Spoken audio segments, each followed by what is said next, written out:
Hi, good evening. Yeah, I can hear you.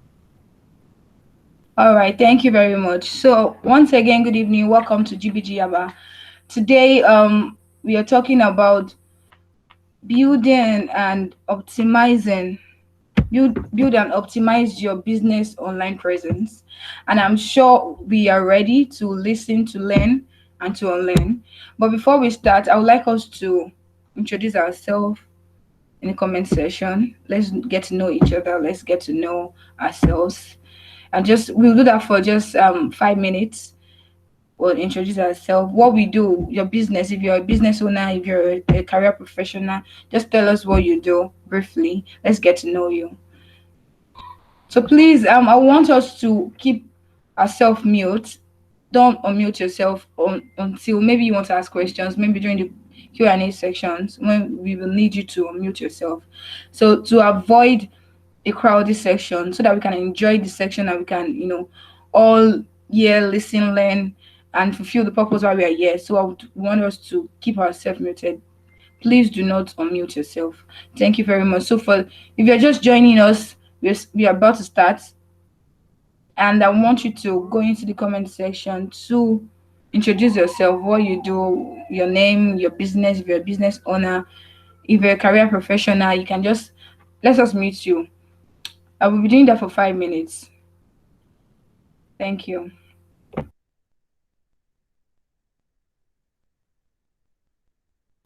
Hi, David. It's nice to meet you. Hi, Emmanuel. Hi, Mary. All great.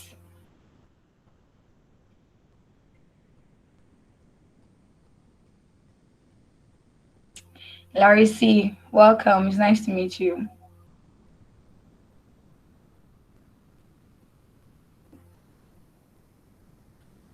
Okay, I'm still waiting. We have like 21 people here, 22. And I'm expecting a lot of people to introduce themselves. I mean, we're not just here to learn, we are here to network too.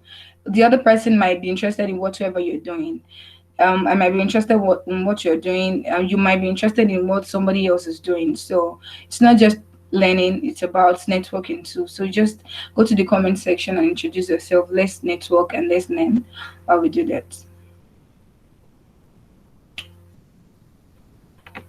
So we have like 3 minutes more to do that before I introduce the first person to tell us more about the community.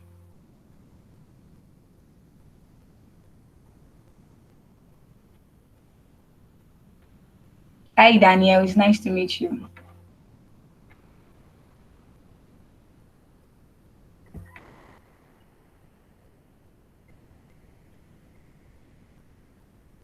Hi Emmanuel, it's nice to meet you too. Sorry about that. I thought I mentioned your name. Oh, maybe I have a lot of Emmanuel. Sorry, Emmanuel, it's nice to meet you. Hi Saint Samuel. Oh, it's nice to meet you. I mean, I can see a lot of digital strategies, digital marketing specialists. Wow, it's really, really nice. I mean, there's a lot to learn today. So we have gurus in our midst. I think I would have to call the first person to introduce the community. I'll call her Agbola Michael. Is part of the co-organizer. Hi Victoria. Is it Victoria or Victory? Victory. It's nice to meet you. So I'll be calling on Agbola Michael, is one of our co-organizers in GBG Yaba. You'll be talking about GBG Yaba and women will it will tell us what the community is all about, what we do, why we are doing what we are doing, why we are having this section this time, what we are trying to achieve, and basically anything that has to do with the community. So Michael, welcome. Please go ahead.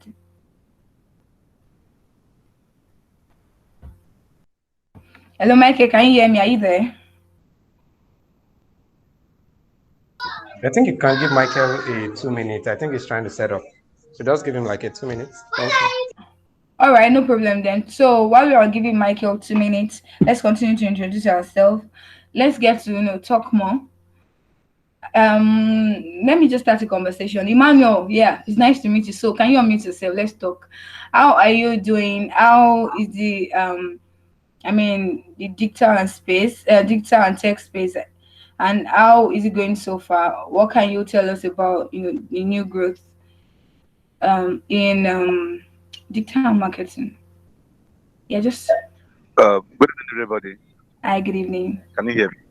I can hear you. Okay. It's been an amazing experience so far. The desire to go into digital marketing started from GBG Yaba when I Okay. attended one of their the meeting. So it's Ooh. been it's that, so it has been awesome meeting the likes of Daniel and um, being on the group, taking some of the recommended courses. Has been an amazing experience. I just believe that there are still lots more to learn. So that's why I deemed it fit and took my time to follow this meeting with you. So I'm here fully loaded to receive. I know there are many guys here. So I just want to learn also. Okay, it's nice to meet you, Manu. I think I've seen a lot of things about you, your post. I mean, I know about you. I know you don't know me. Maybe you do, but I've been following you, and I'm so glad that you're part of our success story. And I'm sure everybody here today will be part of our success story. So I want one more person to talk, one person to say, just tell me. But I need a startup founder, somebody that have a business, that's running a business. I need somebody to talk. Just share me, what's your experience so far? What do you think about the digital space, in integrating digital into your business? Are you using just digital and tech alone, or you're exploring other parts of business? I need a business owner to talk to me. Please unmute yourself if you do not want to talk. Maybe let me just call your name instead to avoid a crowd of the section. Sorry, I'm trying to look for somebody to call. Saint Samuel, please can you unmute yourself to tell us something? What do you think about business? I don't know if you're a business owner, but it seems like you're a business owner. Sorry, let me just confirm. Oh yeah, you run a digital agency. Tell me about yourself. Saint Samuel, can you hear me? Okay, hello, good evening, everyone. Hi, good evening. Okay, my name is Seth Samuel, and then my company is called Inspiracia Media.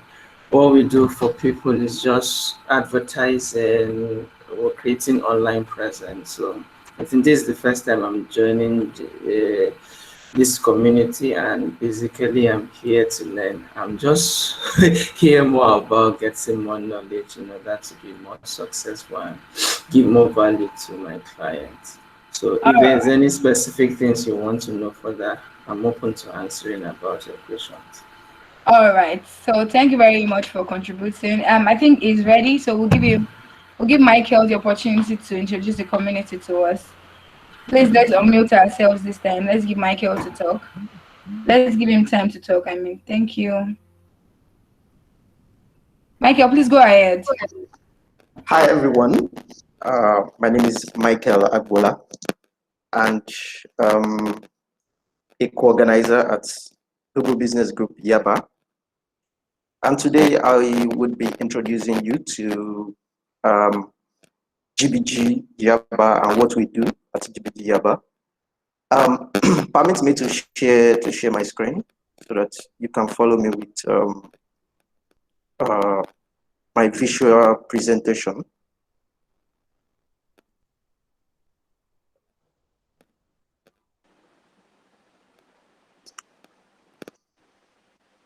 All right.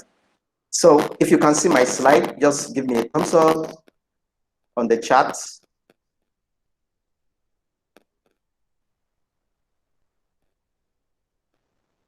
Hello? Can't see your screen. Okay.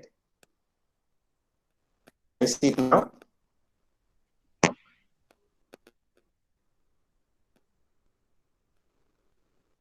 Okay.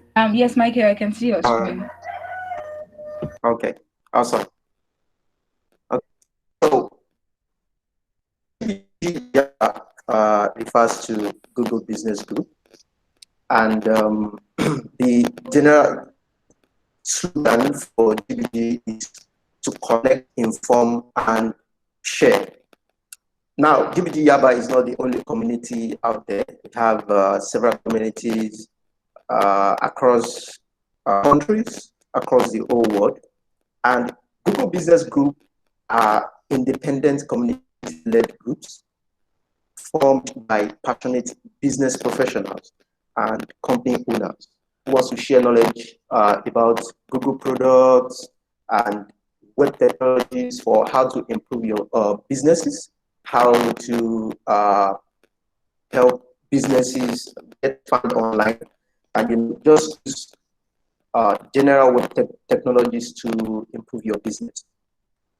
So we have a lot of Google Business Groups, a lot of GBGs around. Even in Nigeria, we have several GBGs, but this is GBG Java. So what is a GBG? Like, you might have certain questions. From time to time, we've had a lot of people asking us questions like, who is running GBG? Is in charge of events and things like that. So a GBG is run by individuals in local business communities. So, for example, Jaba covers region around the Jaba community and any other cities or towns around Jaba as a community. So Google Business Group is not being run by Google. So that some people will not start thinking that, oh, yeah, this business is, this community is being run by Google itself. So it is being run by passionate individuals like yourself. So you are part of the leadership of GBG. I am part of the leadership of GBG. So we are just passionate people coming together to help ourselves, to help our businesses. So it's a group to share ideas and network with fellow colleagues in business and tech. Okay? So in this group, we share ideas together and we network with other people, just to help your businesses or to help your career. Then it's a place to learn about Google products and web technologies for business. Google actually has a lot of products. I'm not sure you know all the products that Google owns or that Google has provided for businesses and for individuals, because I'm sure that they make use of some of them, like Gmail, for example, or Google Drive. But there are a lot of other products that you are probably not aware of. And this community helps us to share information about these products amongst ourselves and how we can better use them to get more positive things for our businesses and our careers. Okay, then a GBD is focused on collaboration between business professionals and educational business content. So it's focused on collaboration between professionals. So it helps, GBG helps with collaborations between business professionals. So for example, if anyone needs help, in partnership with, maybe you need help with your business or with your career, you can always reach out to the community and try to ask for assistance. Then a GBG is open to all, is open to and free for all interested. We don't charge you to attend GBG events. It's free. There is no GBG event that has ever been paid for. It's free. Then a GBG is not run by a corporation, as I've said earlier, and it's not a place you hear sales pitches. So I'm not going to tell you about, oh, you know what, why don't you come and patronize my business? So it's not a place, it's a place to hear, it's not a place to hear sales pitches. Then it is not focused on end users or consumer content. It is not focused on end users or consumer content. And it is, a GBG is not a closed group, as we said earlier, and a GBG is not a group to discuss technical topics. And if you want to know more about those technical topics, you can go to the GBG program. This link will be at the end of this slide, so you can just look at it. So it's a community that is also under GBG, so that's organized by GBG Java, and also by other GBGs all over the world. That community is called Women Will. Women Will is a Google initiative to create economic opportunity for everywhere. Not just women, anyway, and also for underrepresented people, like people that are not represented, maybe disabled people, and so on, so that they can grow and succeed. So it's an initiative by Google to create economic opportunity for women everywhere, so that they can succeed. So helping women to make the most of technology to build skills, inspired, and connect with each other through trainings, events, and advocacy. Then from time to time, women will also have their own events, channeled towards achieving this goal of helping women and underrepresented groups, to grow and succeed. So, GBG Java is focused on helping startups, entrepreneurs, and business professionals in the Yabacon Valley. So we refer to the Yaba community as the Yabacon Valley, right?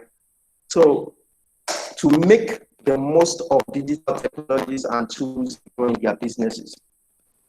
So, and this event is actually around helping you to build and optimize your business online, right? So this is one of our goals, to help you get success using digital technologies. So what's our mission? What is our mission? Our mission is to build a community where entrepreneurs can connect, learn, and get inspired. Connect in terms of meeting budding entrepreneurs, and business professionals.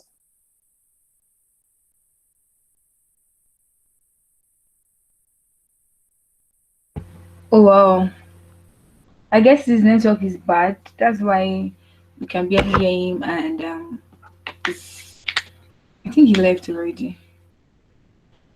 I'm so sorry about that. I'm sure we already know what he's trying to say. What GBG Yaba is all about, what Women Will is all about, what we do, what we don't do, and what we try to achieve, our goal and our objectives. I think he's back, so we'll allow him round up. Michael, can you hear me? Yes, so sorry about that.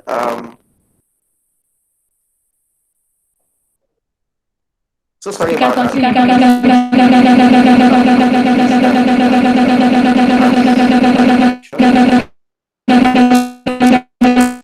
So I'm going to start again.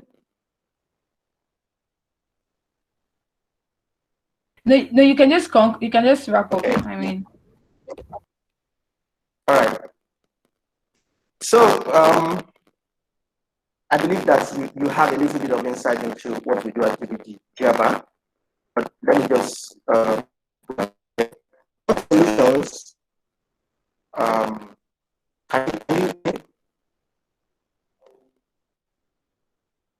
Hello?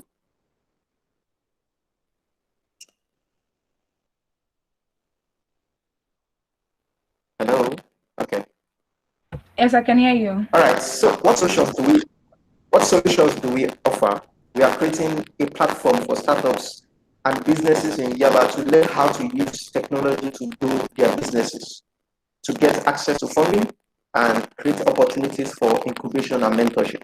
So if you've been following us before, we've been having events around all these tools and solutions, about helping you get access to how can you get access to funding, how can you use business, and so on and so forth. So during those events, we've also partnered with quite a number of organizations. So this is snapshots from some of our events that we've had in the past. So if you would like to get in contact with us, I would advise that you go to gbgyaba.com, or you want to join gbgyaba, you want to join our WhatsApp group, just go to gbgyaba.com and click on the register button. And thank you so much. Thank you very much, Michael. Thank you for explaining to us what GBG is all about. I'm sure that everybody understands what it is now. We know what we're doing. We know why we are here. We know what we're trying to achieve, and then we know what we offer. So without taking much of our time, I will dive into this section, and the first section will be the first speaker will be teaching us on developing an effective digital strategy for your business. This is a very big topic, because everybody, literally business owners, literally needs this particular topic. We need a digital strategy to make sure that we are doing well online. We are doing things that we are meant to do. We are positioning our business in a better way. We are communicating to the people we are meant to communicate it to. And then the speaker that will be talking to us about this particular topic is Ayomide Karen. So I'll be reading a little bio about Ayomide, so that we can get to understand and know who Ayomide is. So Ayomide is a digital team lead at one of the largest advertising agency in West Africa, Insight Publish. Can I hear a shout? Like, just say, before I proceed, I want you to, share our speakers up. If you come, I don't want you to omit yourself. Just go to the chat box, say, give me that vibes. Just give me your favorite emoji. Just tell me, hey, so that we can know. These are speakers are not just like a speaker. They are big fish. Ayomide is the digital team lead at one of the largest advertising agencies in West Africa, not in Nigeria. Can you hear me? Do you hear that? Do you understand what I'm saying? So yes, we are here to. This is not a child's play. We are here to be blown away. So I need you to give me that vibes. Just give me your favorite emoji in the chat box. So Ayomide is a digital team lead at one of the largest advertising agency in West Africa, Insight Publish. He finds his dynamics of brand storytelling to an ever-present but ever-changing digital audience quite interesting, and being able to leverage his knowledge and expertise in copywriting, digital strategy, media buying, and analytics to grow various brands across different industries and categories. Whoa, that's big. Brands he has worked on includes Pepsi, Epis, Visa, Keystone Bank, and host of others. Ayomide is currently the co-lead of Google Business Group Yaba.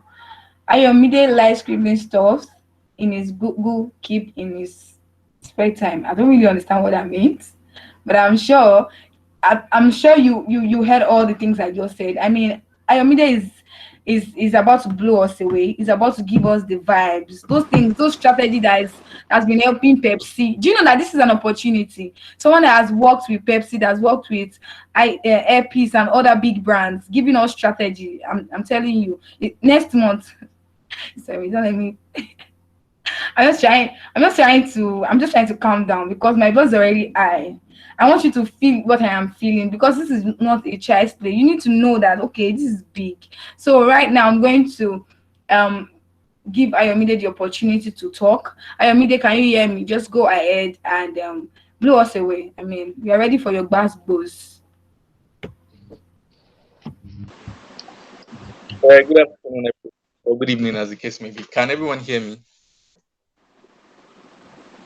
Yes, we can. I can hear you. Awesome. So Perfect. Thank you very much. And Sean, I don't know what you were trying to do with uh, that profile, but but it's all good. It's all good. I'm glad to be here, and I'm glad we are having this session. So, uh, technology or tech was trying to mess things up this afternoon, but God pass them. So my laptop is currently down now, but I'm still going to go ahead. So probably we would receive the presentation maybe after this session, all of that. But we're on track. So in place of you seeing the presentation currently, you'll probably see my face. So let me put on my video. So there's a lot to talk about when it comes to digital strategy for businesses, digital strategy and digital marketing, basically for businesses. So I will just get right straight to it. Now, I want us to really look at something or understand something. I see that a number of us here we are not newbies to digital. I see some people already, have their own agencies. I see that some people work in agencies. I see that some people have their own businesses that I'm sure they're already leveraging digital strategies for. And I want us to understand one thing, that there is no one size fits all, and there's nothing set in stone when it comes to digital marketing or digital strategies for business, because what works for A may not work for B. So it is best to understand some of the things I will talk about here, and it's best to understand your business or your peculiar situation. But before I even delve straight to it, I want to just explore some of the issues that might be causing, that we might not understand when it comes to digital strategies or digital marketing for businesses. So the question I think everybody should always ask is,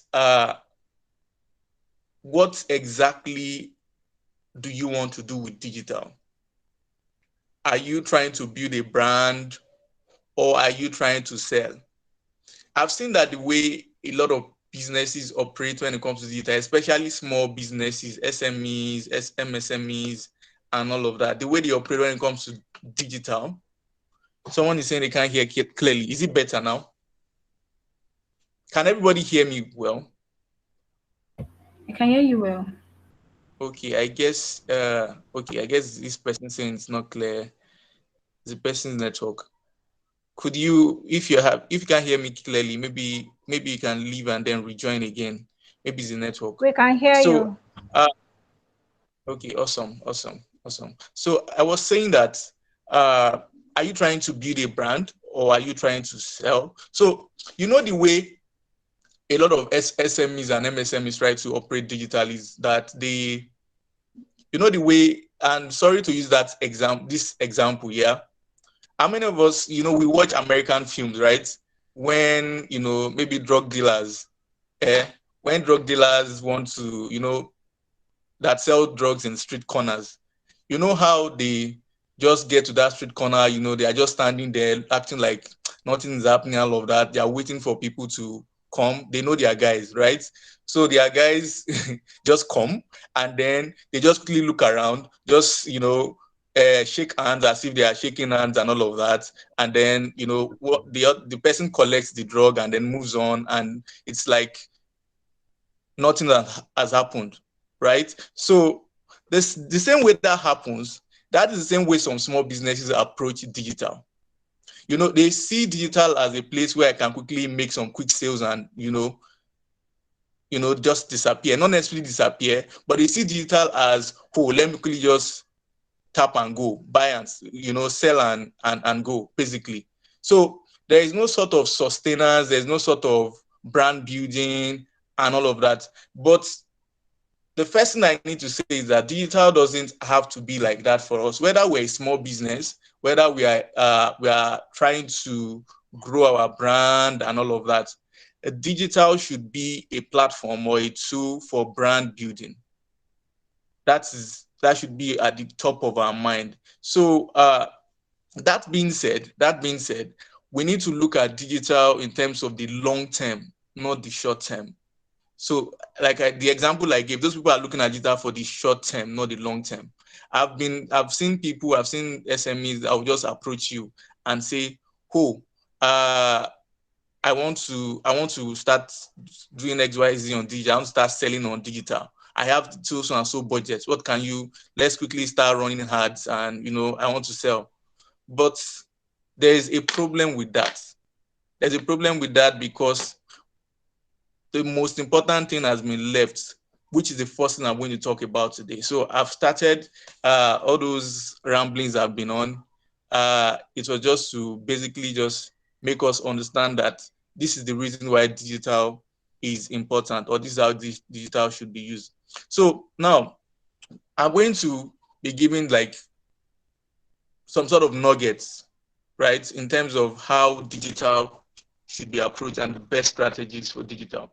So the first thing is, what are your goals? Because the average person, whether you are working in an agency, maybe you have a digital agency and you want to help people grow their business, or you yourself, you have an SME, you have a business that you are running, the first thing you should always ask, and that thing should be documented, is what are your goals?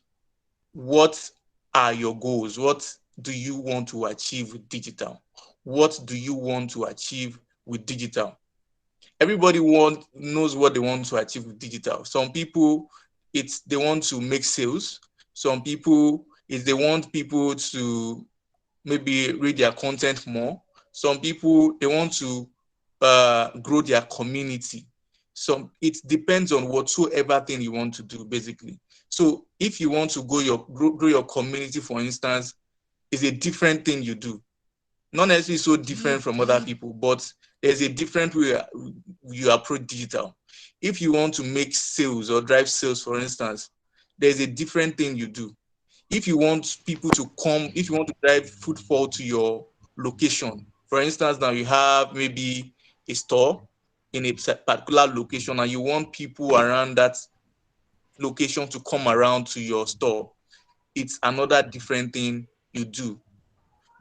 But one mistake that we always make is that once we feel that, oh, a lot of people are going on digital, oh, this particular person, look at their followers on Instagram, for instance, oh, this person, look at the ads they are running, look at this person was making a lot of sales and all of that. So we ourselves, we just want to join, take all that we are doing to the digital platform without having a goal. So you first need to have a goal. So I'll give you an example, or maybe we can, as we move on, we can use a business as an example. I think someone here should volunteer their business. Who is an SME owner here that wants to volunteer their business so that we just use their business as a case study? You can unmute your mic. Okay, someone raised his hand. So, okay, unmute your mic, Mohammed. You just raised your hand. Tell us about your business and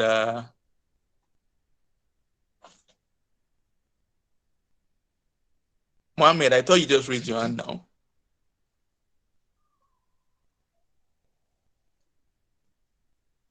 Oh, okay, I'm not sure Mohammed is ready. So let Adekunle Pupola.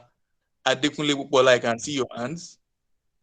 Can you unmute your mic and tell us about your business? Hello, everybody. Hi, Adekunle. Good evening, sir. Yeah, good evening, sir. Yeah, I mean, my name is Adekunle Popola. I'm into veterinary services. Okay, good. And what do you mean by veterinary services? You sort of like a doctor Yes, of a vet doctor. A vet doctor. You provide things to feed the animals or what? We provide products and services to enhance the economic value of animals. Okay, awesome. Product and services to enhance the economic value of animals. I like the way you presented what you do, actually. Like, it's very succinct and clear. Product and services to enhance the economic value of animals. So for me now, I see it as is to people who have animals for sale, like, right? Who maybe what do you call those guys now? Livestock. Owners, livestock farmers, dog Yeah. owners, poultry farmers, livestock generally. Yeah. So when those animals are sick, you can provide care for them, Exactly, provide sir. all those kind of things that Yes, sir. So, what is the name of your business, please? Hybrid agro-veterinary services. Hybrid Agro Veterinary Services. Veterinary services. Yes, sir. Very good, sir. So, can I ask this? Like, are you on digital? Do you have, for instance, do you have a website? Are you on social media? Yes, I'm on Facebook, but I am like a rookie. I mean, I'm like a rookie in the terms of digital. Okay, But I have very a Facebook. I have a Facebook page for the service or for the services. great. So, what can you say is your, if you want going on digital now? What can you say is your goal? What do you want to achieve? My goal is to be able to reach more clients, to create awareness, and to be able to attract them to our business. So, you have let's say 3 goals. You want to create awareness Yes, about your business, yes, to reach more customers, yes, sir. right? And then, okay, what's the third goal? And so that we'll be able and to be able to maximize profits, be able to reach more customers, and be able to maximize Basically, profit from the make using sales, yeah. digitals. Okay. Basically, make more sales. Great. Do you have a physical location, Exactly. or you do home services, or Yes, service people at their yes. location, or do you have a We physical? do both. We have physical location at the same time. Okay, you do services too. Okay, very good. Thank you very much, Adekunle. I think you're on the right track. So, everybody, so Adekunle's goal is for his businesses to create awareness, to reach more get more customers, and also make more sales. So these are very valid goals for the average SME. Drive awareness, reach more customers, and make more profits, basically. So looking at, you can see that there's a good place to start for somebody like Adekunle, or for business hybrid. So if it was another person, or another person who didn't understand digital marketing or digital strategy, the first thing they would do, or which has already been done before, is, oh, I think hybrid services should be on digital. Let me go and create a Facebook page for hybrid. Let me go and create Instagram handle. Let me go and create a Twitter handle. Let me go and create a website. Let me do this. Let me do that. It's not necessarily bad in itself doing all of those things, but you might go and be on a lot of platforms that you don't need to be on. You might do the things you don't need to do, and you might be focusing on places you don't necessarily need to focus on because it doesn't align with your goal. But when your goal is clear cut, you'll be able to know, where do I start, and what exactly do I do. So that being said, the next thing we need to talk about is, yes, Mr. Adekunle, can you kindly mute your mic? So the next thing we need to talk about is, who are your target audience? Who are your target audience? So you've documented the fact that these are my goal as a small business. The next thing is, who are my target audience? And you need to look at them from two major perspectives in terms of psychographics and demographics. And what do I mean by that? Psychographics has to do with their behavior, their behavior, their uh, their behavior, their thoughts, the way they live their lives, basically, and all those other things that affects them. So you need to look at their wants, their motivations, the things that they want to achieve, their aspirations, and all of that. What do I mean by that? not everybody, for instance, Mr. Adekunle, for his business, this is his goal. He wants to reach more customers. He wants to do this. He wants to do that. But the people that Mr. Adekunle is trying to reach, is not me. It's not probably anybody on this call. I'm not sure anybody on this call, I don't know, but I don't sure anybody on this call is a livestock farmer, right? I'm not a livestock farmer. So let's say Mr. Adekunle created a Facebook page, and me and his friend invited me to like the page, is telling people to follow his page, sending links to different people on his contact and all of that. Those people are not necessarily his customers. So sometimes a lot of his efforts will be in futility. You understand? So he needs to be able to consider, who are my target audience? What are their demographics and psychographics? So psychographics rather, like I said before, let's talk about demographics. Demographics has to do with age, sex, and all those other attributes that you can notice about the person: age, sex, location, where they are, basically, where they live, and all of that. But the sweet spot, or the most important thing, is that psychographics. You understand? Who are they? What do they do? What are their behaviors, and all of that? So a typical target audience for Mr. Adekunle would be a livestock farmer, whether male or female. So looking at the demographics, whether they can be male, they can be female. And a livestock farm, Mr. Adekunle, from your experiences or from people you've worked with, what age range have you seen these livestock farmers being? Like, Mr. Adekunle, you can unmute your mic now. Hello, sir. Yeah, I said it from your experience. Do you think sir. how some of your customers, what age range they belong to? They are usually between age 25 and 60. Age 25 and 60. So yes, sir. Mr. Adekunle is on track now, age 25 and 60. Okay. So are there specific locations they are always in? Like, do you think, okay, so you are servicing Lagos. Yes. Do you service people out of Lagos, for instance? No, it's usually Lagos and Ogun State. Lagos and Ogun State. So yes, are there specific areas in Lagos and Ogun State you think there are a lot of livestock farmers and all of that?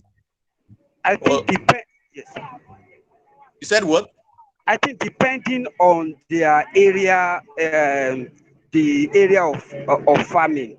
For the poultry farmers, like other livestock farmers, they are usually in all those outskirts, like all those Mowe, Aton, all those outskirts. But for the dog owners, they are usually in the urban center, the real urban center, the Lekis, the Ajas, the Magodos, the Omole phase 2, Omole phase 1, all those eyebrows area. That's for the dog owners. Very good. Very good. So they are in the. Can you hear me, sir? Yeah, I can hear you. I can hear you.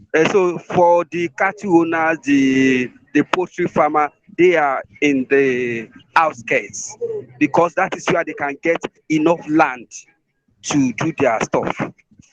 As in the land that is affordable and that is big enough for their farming practices. Thank you very much. Thank you, sir.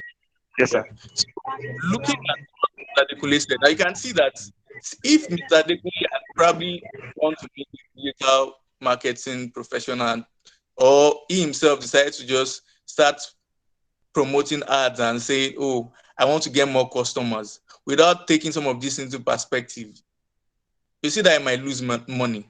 So with the questions I've asked Mr. Adekunle now, he understands his goals. He also understands the demographics of the people he's trying to reach. So he says they stay in Lagos and mostly Ogun State. He serves those guys. And he understands that the people, he understands segmentation. What I mean by customer segmentation is that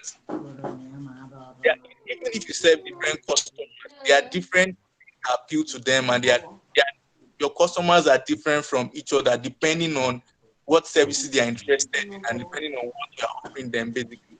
So for Mr. Dekule now, he has different customers. He has customers who are dog owners, and he has customers who are livestock owners. And the way we approach reaching out to people who are dog owners will be a different way to reach out to people who are livestock owners. You can see that without all of these questions being answered, you would not know what exactly, how to travel, basically. So he knows the demographics, their demographics. What are their psychographics? Let me help out here. Someone that is a dog owner would, you know how that dogs are symbols of security, and also dogs are somewhat symbols of affluence. How many of us agree about that? For instance, now, depending on the dogs you have, depending on the dog, the kind of dogs that you have, there's a way people look at you.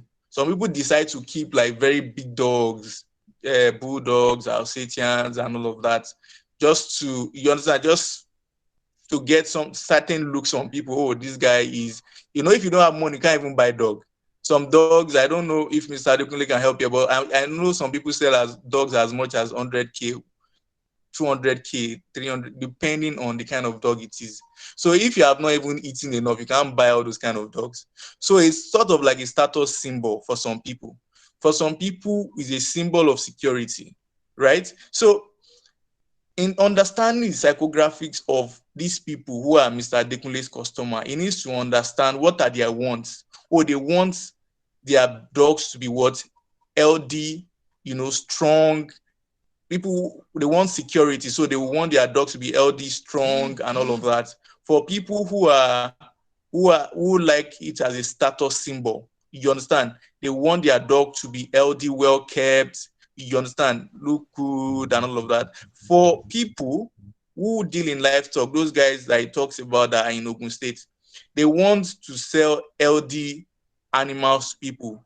Like, there's no gainsaying that if they are rearing animals and those animals die, they are rearing animals to sell, and those animals are sickly and they are dying, they are going to lose. You understand? So they want LD animals, basically, to be able to sell. So these are their pain points. So Mr. Adekunle needs to see their pain points, that, okay, this is what they are going through, these are their wants, and these are their needs. And then that is one. Then he now needs to look at their behaviors. Their behaviors. When I mean that by their behaviors, I mean digital behaviors, their digital habits. What do they like doing? What platforms are they on? So for instance now, some of Mr. Adekunle's dog customers are probably not Facebook people. You understand? They are probably not Facebook people. Some of them might be those ones that like, remember I mentioned how sometimes for some people, dogs are status symbols. Some of them, they like showing, their life with their dogs on a platform like maybe Instagram. Some of them are on particular platform that some of them might not be on, basically. So if Mr. Adekunle is trying to reach livestock owners, now depending on their age range and also depending on their exposure level, some of them might be just Facebook you are reaching them on. You understand? So we need to understand this thing. And one last thing I'm going to mention here before I move on to another point is what we call, so in doing strategy, basically, we always think about something in terms of economic classes. So there's something called socioeconomic classes. So there is A, B, C, D, and E. So there is A, there is B1, B2, C1, C2, D, and then E. You understand? So it's determined by some certain things like income level and all of that. People who are in the economy, I don't know, I'm not sure anybody is in economy class A on this call. No offense, I'm not, because people in economy class A are people like probably Dangote, people that have all the money in the world. You understand? So then, you see some people, like I said, B1, B2, C1, C2, D, and then E. Now, for some people, we need to, when doing strategy, we need to understand what socio-economic class are these people on, these people we are trying to reach, right? Some of them might be D, some of them might be E. If I'm trying to do a communication or reach out to some certain people on some certain platform, the question is to some of their socioeconomic class will also determine where I'm going to reach them on. So I need to understand that basically. I remember we were trying to run a campaign recently at my office, and then the product that we're trying to push out, we understood that it was a product for a certain socioeconomic class. It was a product for the DDE. You understand? Because of, number one is affordability, and then in terms of quality. So we understood that, and we also understood the kind of people we're trying to reach. They were mostly, like I said, maybe artisans, all those kind of people. And and they were mostly females. You know, think about the average market woman. You understand? So it's not as if those people are not on a lot of platforms, but you understand that it will be very wrong of us, or it will be a step in the wrong direction. For instance, if we are trying to reach them through email marketing, for instance, we understood that, okay, some of these guys, a lot of them are not even on digital, but those that are on digital would be on a platform like Facebook. If I'm going to Snapchat to reach those kind of people, I'm wasting my money. If I'm going to Twitter to reach those kind of people, I'm wasting my money. So all of these things, we need to first understand those things, and then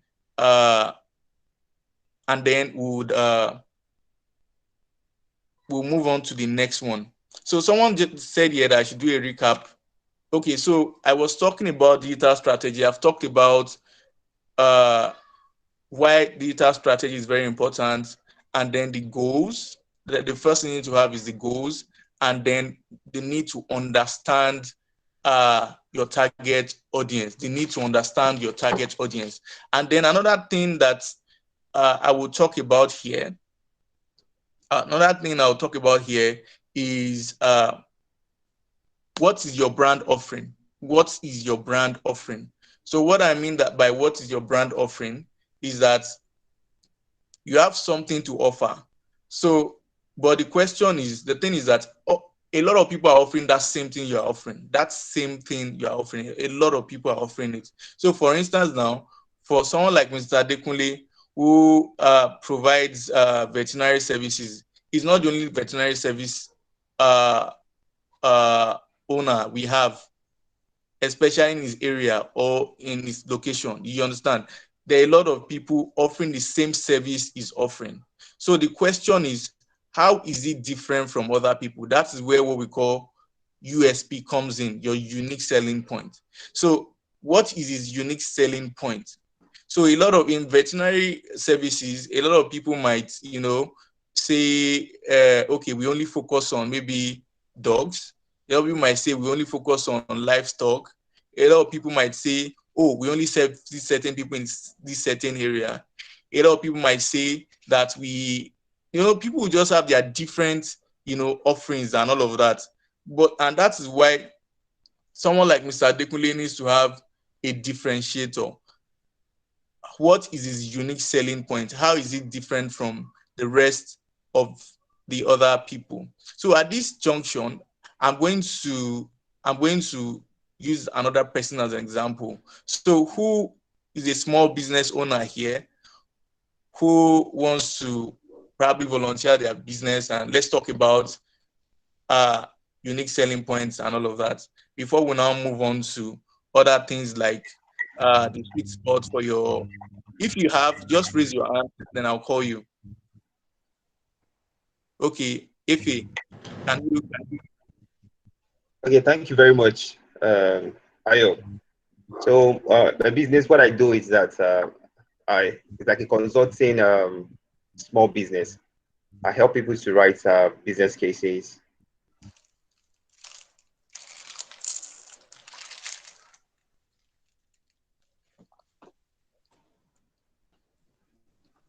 Ife, are you there? Hello, Ife. I thought you were talking.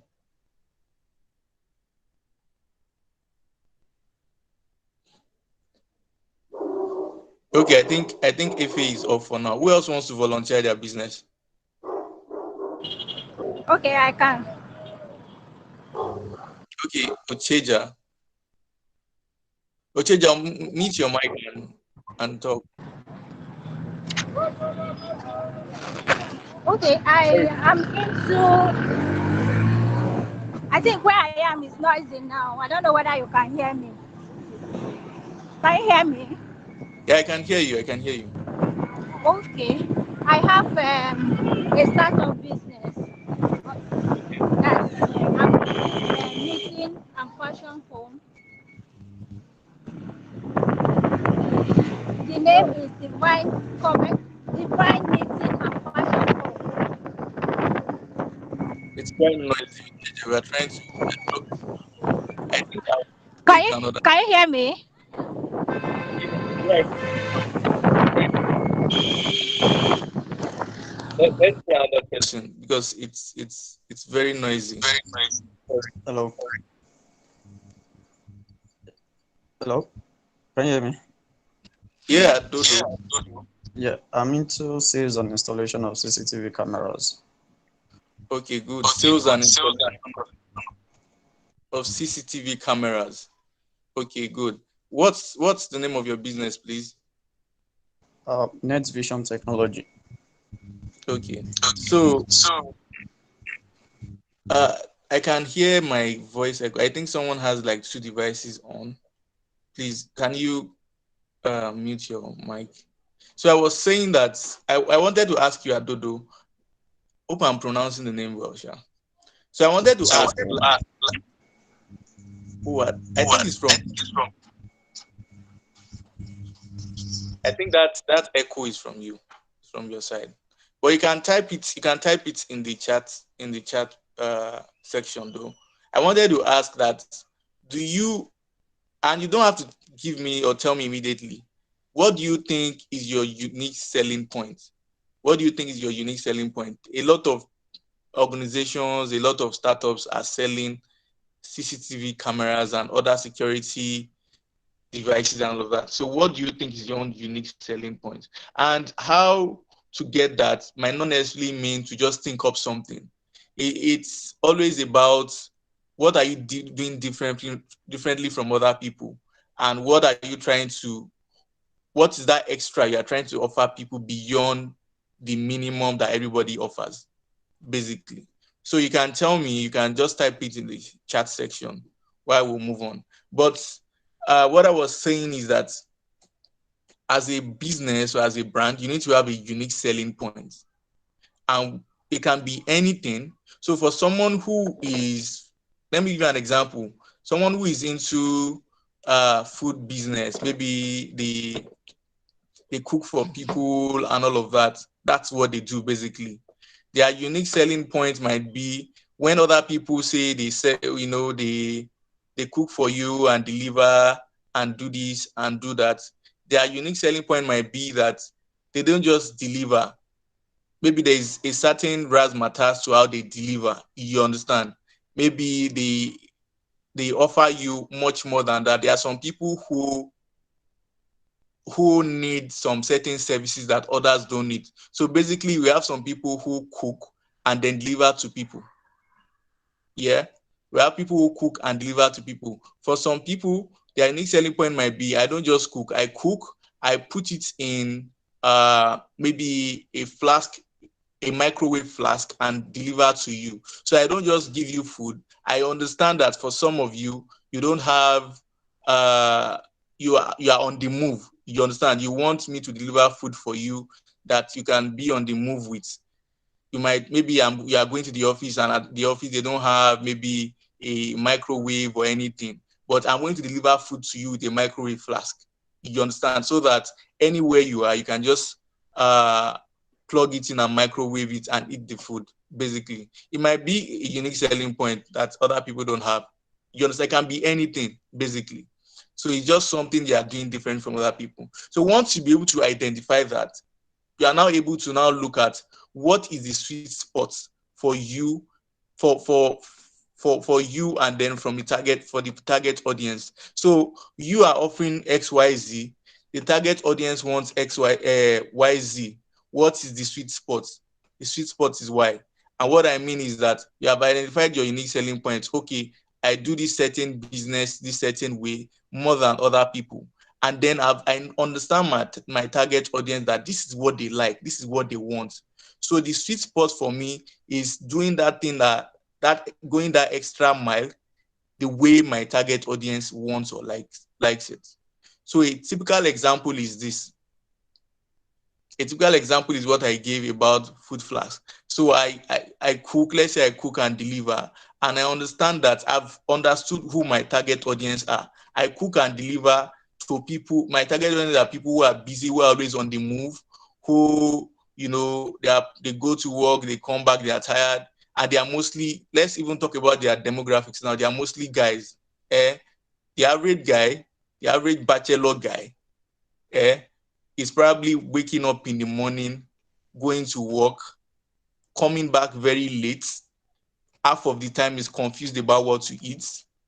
You understand? I've gone into psychographics now. Is confused about what to eat. Now, a lot of time is online. What is he doing online? Is probably, scrolling through Instagram, checking some certain website that is interested in. Maybe he's a betting guy, so he's probably on a betting platform. Maybe he's a music guy, he's probably streaming music on a music platform, watching some YouTube videos at a certain time. You understand? Understanding his behavior and understanding his needs. So you understand those things about him, his busy life, his confusion about what to eat. You understand? The fact that he's always on the move and all of that. And you as a business, as a food seller, you cook very nice food at affordable rates and all of that, and you supply to places and offices and all of that. So you now identify that this is your target audience and this is his problems and all of that. What is the sweet spot for you? The sweet spot for you will be your own unique selling point to say that, I've identified this guy, these are his needs, these are all the things I want.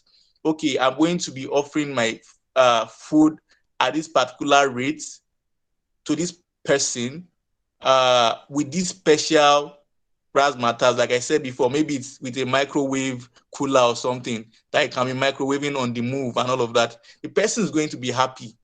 You understand? And the person, you now have a sort of system where the person just orders and he just gets it per time. There's already sort of like a subscription system. So the sweet spot for you will always be you doing the best for your customers, understanding them, and then being able to do what they want and meeting them at the point of their need. And then the next thing I'm going to talk about is what are the best channels for you to now reach them. Now that you understand your target audience and you have a unique selling point and a sweet spot, what are the channels that you can leverage? So there are a lot of channels. There is social media, there is advertising, Google Ads, there is search, there is Google My Business, email marketing. There are a lot of them.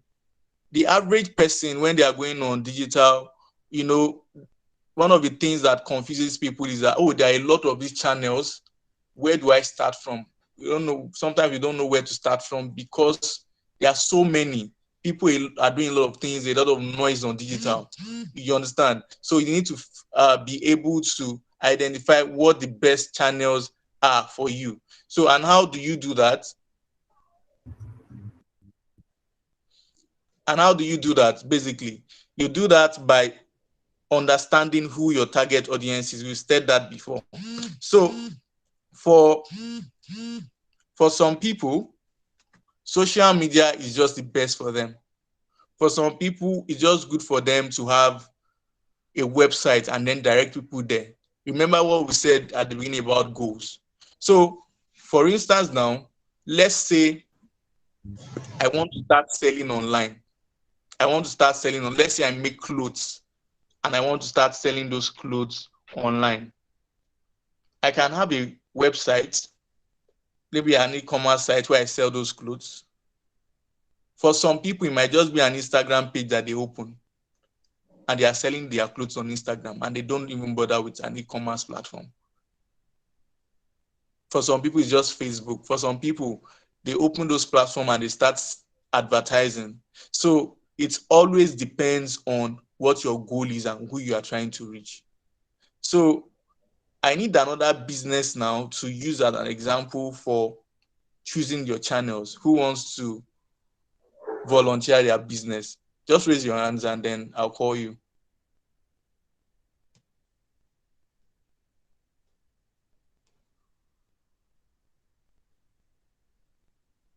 David. David just made a comment. I think David is trying to raise his hands. If you are trying to raise your hand, David, you can unmute your mic and tell us about it. Tell us about your business.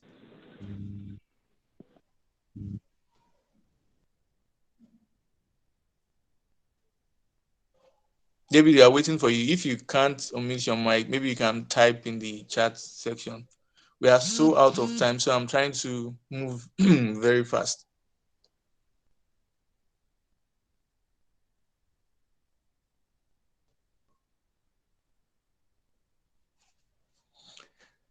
Okay, he said he's a farmer. Let me assume that you are a what kind of farmer now? Maybe let's say you are a livestock farmer. Okay, good. So David is a livestock farmer. So it seems like livestock is the major example for today. My time is up, so I just want to spend the next three minutes to just wrap this up. So when you are talking about the best channels to use, like I said before, it always depends on your goals. So let's say you are a livestock farmer now, and then you've understood that, oh, your target audience, those people you are trying to reach, are on this certain, they should be on this certain channel. For you to be a livestock farmer now, that means people you are trying to reach are probably, some of them might be people who you might want to reach people who sell food, for instance. I know that people who sell food in like bulk, they buy all these animals and then kill, and then, you might also want to sell to people who rear. You understand? So if you're a livestock farmer and you want to sell to food sellers, now the average food seller, depending on the category of food seller you are trying to reach. So if you're a livestock farmer, you are trying to reach probably maybe the big time food seller, maybe the owners of some certain restaurants and food chains that you have. You need to understand where they are. Where are they? You might not need to have maybe one e-commerce web. You can just decide to have a website. You can just also be on some certain social platform. So you can be on maybe a Facebook. You can be on maybe a Twitter and Instagram. Someone is asking what channel is the best. There is no, it's what I've been trying to say since. There is no best channel. Yeah. It always depends on your goal. What goal do you want to achieve? So for some people who are in a certain location, who are trying to sell in that certain location to people that are around that area, it might just be good to be on Google My Business. Depending on the size of your business, you might just be on Google My Business, and someone is coming to talk about Google My Business very soon. So it might just be being that certain location, so that when people go on Google and search for, oh, this certain kind of business near me, they would find you and then, select you, maybe probably call you, visit your website, or even be directed to come to your location, right? So it always depends on your goal and your target audience. So the channels, like I said before, social media, Google Ads. Google Ads is for promoting your business, like paid promotion, where you pay Google to advertise your business for you, whether through search, so that when people are searching, they see you and then probably click on you, and maybe they see the links to your website and try to patronize you. It might be Google My Business, like I said before. It might be email marketing, for instance now. So if I'm trying to grow a community, for instance, I want to get a lot of people into my community, email marketing would be a very good tool for me. But how do I even get to that point? I have to be able to offer something, which is the next thing I'm going to, which is what? Content. So in all of these things I've said, always think in content. Always think in content. And what I mean by content is that content is or let me say it in full, content marketing generally. So content marketing is the use of relevant, relatable content that will interest our target audience to drive profitable customer action. And what that means is that we need to understand that content is king here and now. You see a lot of things that are going on social media now. You know, there are a lot of things people can do: TikTok videos, Instagram reels, you know, different kind of ads formats. There are a lot of them now. But the truth of the matter is that people encounter all of these things every day. Every single day, different ads hit different people. But the question is, how do you attract them and retain them? So that is why I said think in content. And what I mean by thinking in content is that you need to offer people something that will be interesting to them, something that they can relate with, something that they need, so that you can get their attention. So for instance, now you're a livestock farmer, or for someone who is into veterinary services, he has identified his target audience, that, oh, this is kind of people they are and all of that. He might be creating some content about how to probably take care of your livestock, or how to do some certain things with your livestock and all of that. On social media, there are different tools you can leverage now. Like I said before, you create those contents, and what happens as you are creating those contents, people are seeing them, and people are seeing you as an expert in what you do, basically. And when they have these issues, or when they want to actually patronize a particular service, they remember you and come to you, basically. Whether it's in posting stuff on social media, whether it's even in advertising, think content in that way. When you advertise, not just tell people come and buy, come and buy. Be able to offer them a content even in that advertising, basically something that would resonate with them.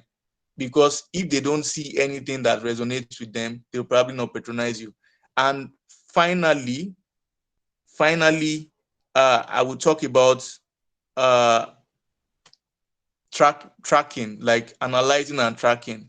What I mean by that is understand that you are not the only one out there. You also have competition, and then you are also making progress. So first of all, be able to see what your competition are doing and be able to take learnings from all those things your competition are doing. So, and don't just say my competition is doing this, therefore I have to do it. Be able to understand that this is why my competition is doing it. And then there's no time I would have told us a story about how some brands leveraged competitive analysis to be able to win the market share, like be able to win above their competitors. But you need to be able to every time be able to look at what your competitors are doing.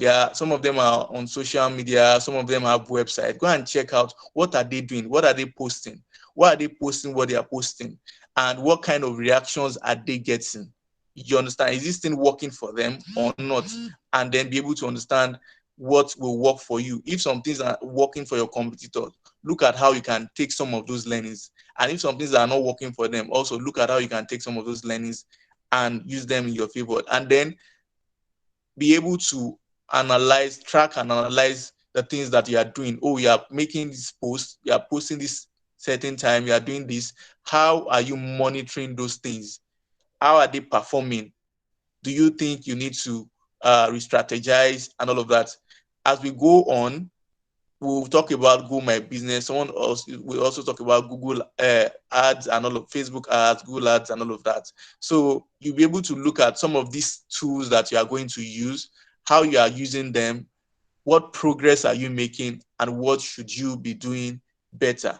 So that's basically the synopsis of what I intended talking about today. Thank you very much. Like I said before, I think after this session, the slides will be sent to us. So, but I think after the whole session, we'll take questions in the meantime. But if you have any questions, you can just type them in the chat section. Thank you very much.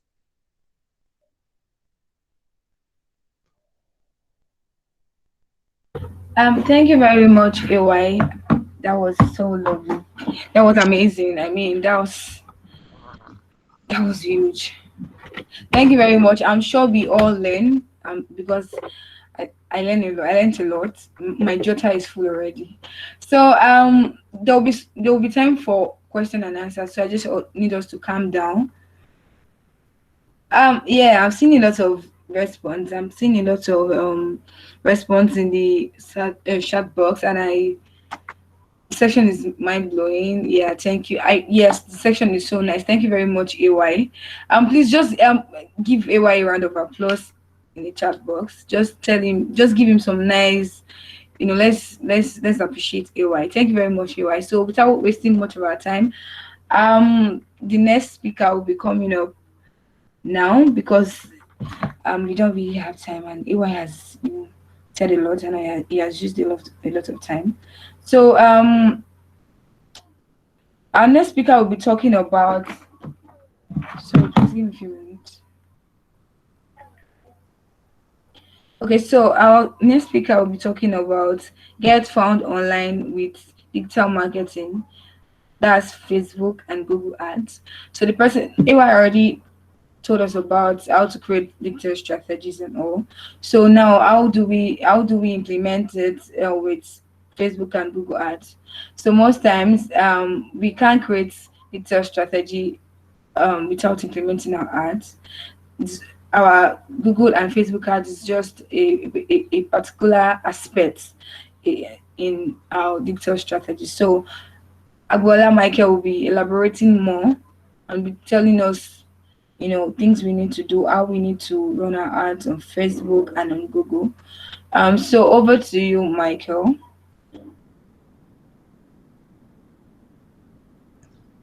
Hi everyone again. So my name is Michael Agbola once again, and I'm so happy to be here. So basically, I'm going to be doing practical. I'm going to be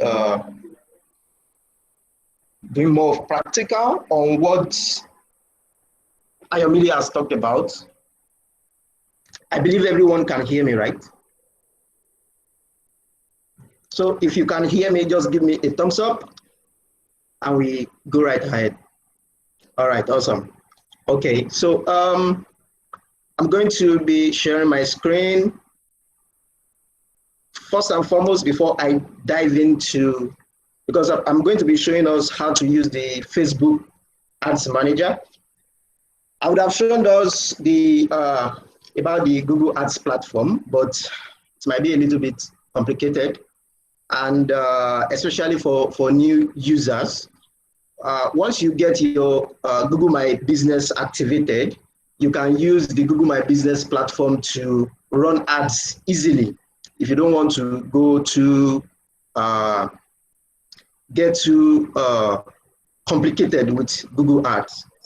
So before we go right ahead, I would just like to talk about a few things.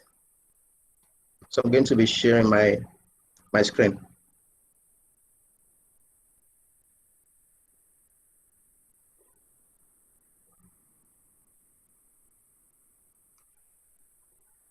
Okay.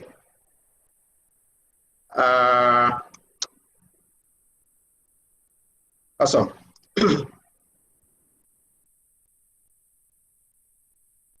Okay, so in running digital ads, right? Ayomilia has already spoken about you having an objective. He has already spoken about target audiences and a lot of things like that. So I would like to, just as he has done, I would like to choose one business. If we have a small business here, to just use as a practical example today. So just I would want someone to volunteer. Hello. Hi. Hello. Hi, Copper Scholar. Okay, Emmanuel. Yes, okay. Yes. Hello. So what do you do, Emmanuel? Okay, so basically what we do is we provide convenient transportation service for core members when they are traveling to camp, as opposed to like going to like, Ojota and all those like, very rowdy places to body bus our body transportation. So we provide like, we basically like work with transportation companies, like do lots of marketing and then, pair them to like the transportation, take them to camp. Okay. All right. Awesome. Thanks a lot. So, All right. so you have a business goal, right? Which is to probably get funded by core members, right? At least core members must first know that you exist, or probably potential core members, like people that are about to graduate, right? That's also awareness for you, isn't it? Yes. So All right. strong brand in their minds as to, that we exist and we can take them to camp seamlessly, as opposed to like, moving from park to park and all of that.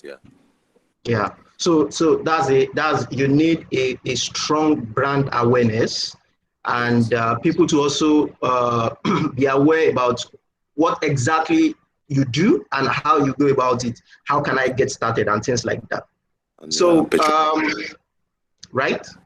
Yeah, I say I'm patronized too, obviously. I'm patronized, yeah, of course. The major objective of every business is to get sales, right?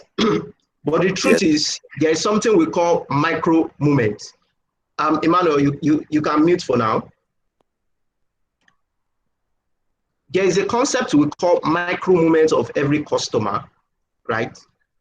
And when a customer is journeying through, before I make a decision to buy something, or before I eventually buy something, I might have done a lot of research, for example, right, which is called the I want to know micro movement. So a lot of people would have done a lot of research in the background, trying to find out which service offers what they are looking for. So it's not just about, oh, I just want to start running ads and I want to start making sales. It's about what do you do in the background? Like, you must have done some kind of awareness, make people know about you, right?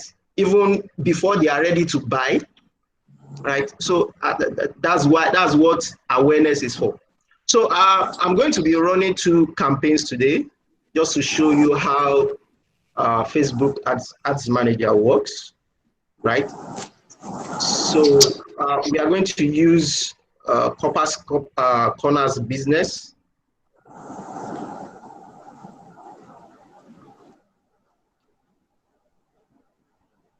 Okay, you are raising. Do you want to say something,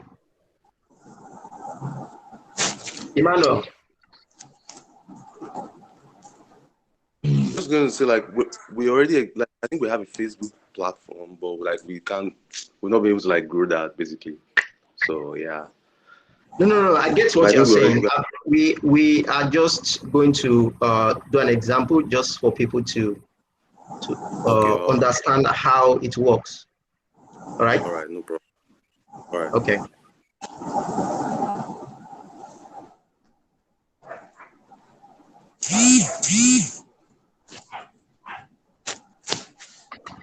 All right, so can you see my screen?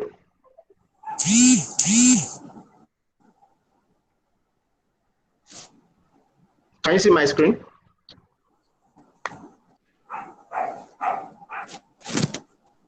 Just let me know if you are seeing my screen. Okay, awesome. Thanks a lot. Okay, so let's go right ahead. So when you want to run an ad, there are 3 major objectives that you must have worked out.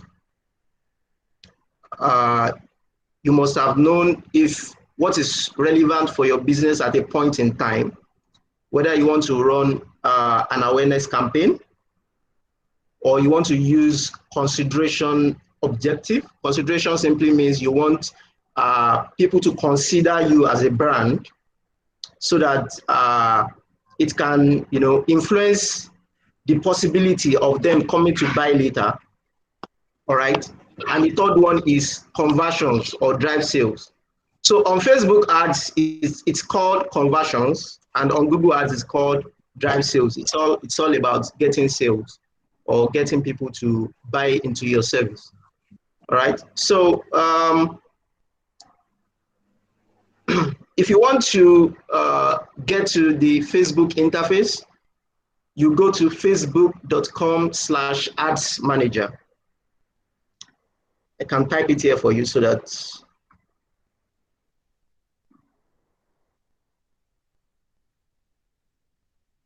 I believe that a lot of us have Facebook accounts.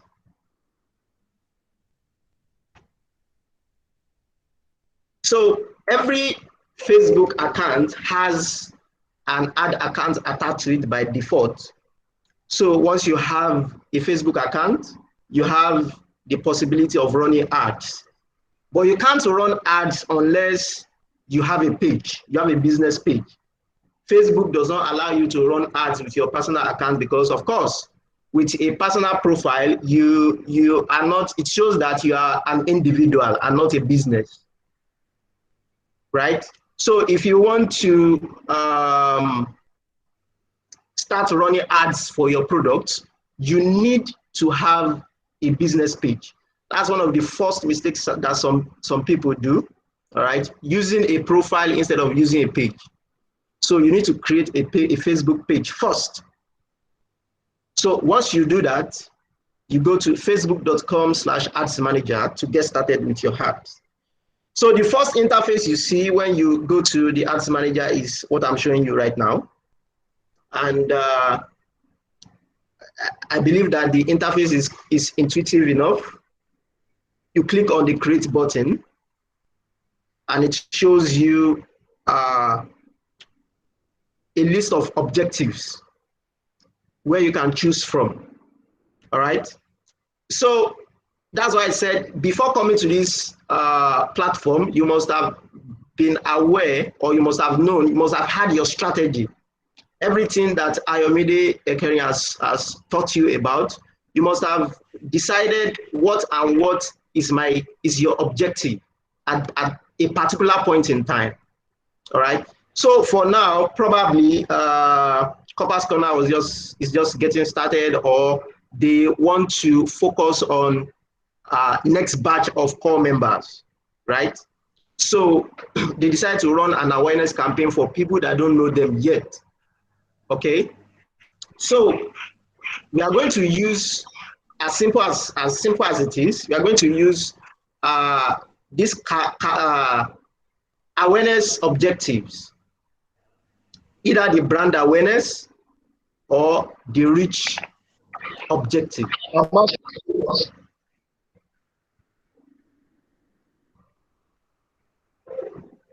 All right.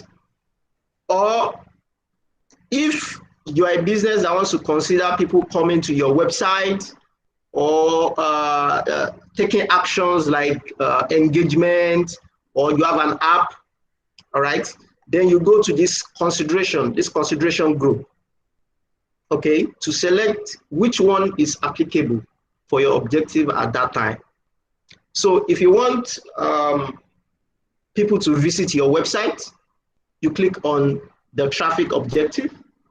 If you want engagement, you know, likes, shares, comments, and all, you click on the engagement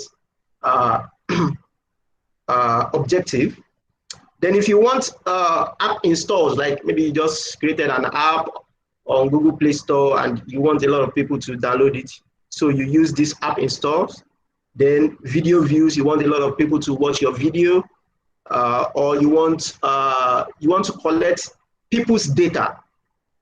You want to collect people's name, email, phone number, and so on and so forth. You use the lead generation objective.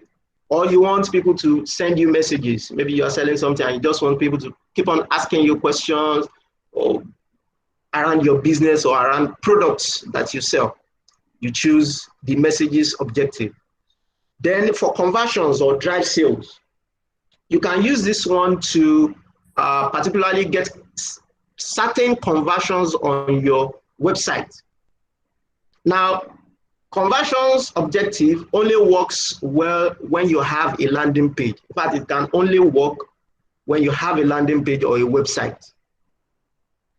And it's best used for certain actions on your website, like maybe you want people to scroll your page for maybe up to 70% scroll on your homepage, or you want people to fill a particular form, or you want people to get to the contact page and things like that. So those are particular actions on your website. So we are not going to go there, except if you have a website, of course. Then catalog sales. If you make use of, if you sell physical products, all right, you can make use of catalog sales by listing your products on Facebook Shop.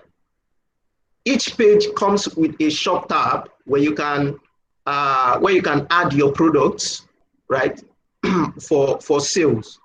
So once you have a catalog on that page, you can make use of this catalog sales objective to run your ads, and they are particularly optimized to help you get sales.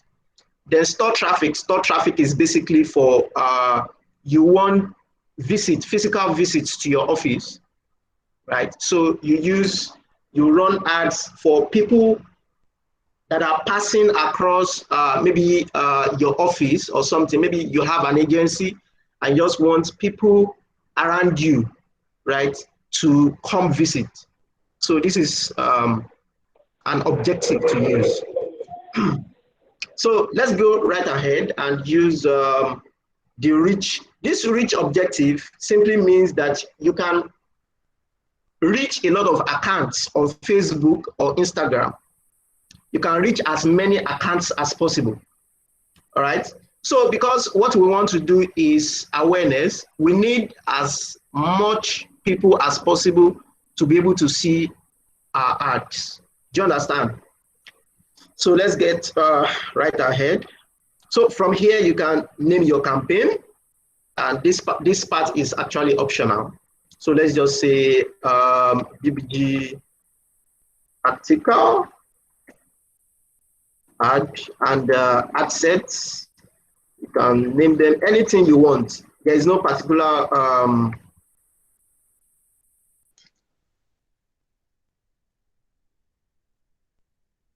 and click on continue.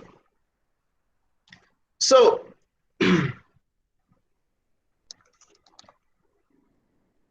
this part that says campaign is basically meant for you to select your objective.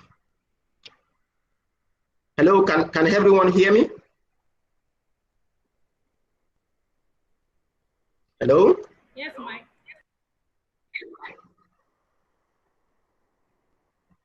Can you hear me? Yes, we can hear you. Yes. All right, thanks a lot. So are you I believe you are following. Okay, so this particular interface, which is the campaign level, we have 3 levels in the Facebook when you are creating your ad. We call this the campaign level, this is the ad set level, and this is the ad level or the ad content level. So on this campaign level, the basic thing you need to select is to select your campaign objective. All right, your campaign objective, which for the purposes of this practical is going to be the reach ad. All right, then you can choose other stops as well. You can make other choices as well, like the campaign spending limit. If you don't want to spend beyond a certain amount for your campaigns, you can make use of this. But you can also see this option elsewhere in your ad set. So you don't necessarily need to choose your campaign limit here. All right. So if I go right down, then here you can see A/B test. Sometimes if you are running big, large campaigns, you might need to test your campaign before you get started, just to have a feel of what works better for you. So you can test different things, like different campaign, different objectives. You can test different audiences. You can test different ads, like different images. You know, if you have like 2 banners that you want to make use of, you can test them against each other to see which one performs best and which one are you going to focus on. So that's what A/B test is all about. Then campaign budget optimization. This only helps you to manage your budget, just like a budget manager. So if I select it, I can say in this campaign, I want to use this amount of budget either daily or for the lifetime of my campaign. And lifetime of my campaign simply means the duration. Like for example, I might say I want to run this ad for 4 days. So my budget for the lifetime of my campaign is going to be 20,000, right? So which means you are giving Facebook the authority to optimize your campaign the way it sees fit. I'm not telling Facebook to say to use just 5,000 per day. You know, I'm running for 4 days, right? So I'm not saying Facebook use a daily budget of 5,000, right?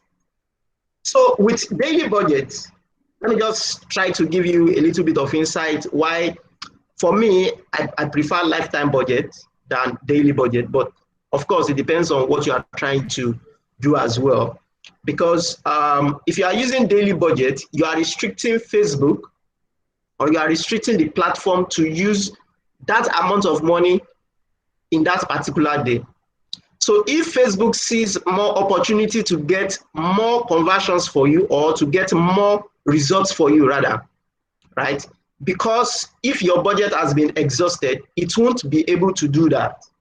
But if I say lifetime budget is 20,000 for a period of 4 days, there are some times that maybe yesterday it could use maybe 3,000 naira. Tomorrow it could decide to use 8,000 naira, depending on the opportunities. So it's like an optimization. You're allowing Facebook to optimize your budget for you. So if it sees more opportunities to get results for you at a lower cost, it's going to spend more on a particular day than other days. I hope you understand that. So you can decide to do this optimization from the campaign level, or you can decide to do that on the ad set level. Now, before I go on, you can, in this particular campaign, you can have several ad sets. Like, for example, I want to target 2 different audiences. 2 different audiences might mean that I want to target men of age 20 to 40 in Lagos for my first audience.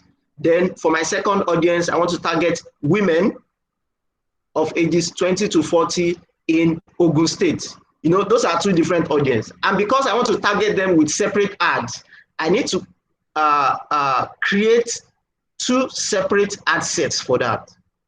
Because let's go to the, sorry. So you click on next, and it takes you to the ad set level. Are you still following? Yes, we are following. All right, thanks a lot. Yes, yes. Yes, yes. So, right on. So on this ad set level, you'll be able to select things like the page you want to promote or the page you want to run the campaign for. You'll be able to select your budget. All right, as I said earlier, that there is also a budget level in your ad set level, aside from the campaign budget optimization. Then the major thing you'll be able to do in this ad set level is your audience. The only place you can select your audience is the ad set level. All right. Then aside that, you'll be able to select your placement. You know, the Facebook Ads Manager has the capacity to reach different placements, such as, let me show you so that, okay. Before I go into that, let me just keep on running it from here. Sorry. So from here, you can choose the Facebook page you want to run ads for, right? you can choose any page from here, just as I've said. So for example, let's choose Farmbox. So I'm going to be using Copper's Corner Business because he has shared with us what they do, right? So all other things we are going to be doing is going to be based on that business. And I believe that as I've been going on, you must have been thinking about what we need to do when we get to the, for example, when we get to the audience level, what kind of audience do we need to select? So if you have not been thinking about it yet, you can do that. So for Copper's Corner's business, what kind of audience are we going to be targeting? So if Copper's Corner, Emmanuel, are you there? Yes, I'm here. Can you give us more insight into your business, such as your location, the location you are targeting, the kind of maybe specific people you want to target? Is it? I think you want to target everybody, male and female, right? So you can put that in the chat box. Okay. Okay. Just put that in the chat box so that everybody can reflect on it as I continue. Okay, all right. Okay. So as I said, from here, you can select your page. And if you don't have a page yet, you can create a page from here. You can create a new Facebook page. But I don't think you want to do that because I'm sure you must have had your page right from time. You must, before you start running ads, ideally, you must have optimized your page, like put different details like your information and things like that. No one wants to patronize a business that doesn't have information on their page, you know, because of a lot of issues with scammers and all. So you want to make sure that every information is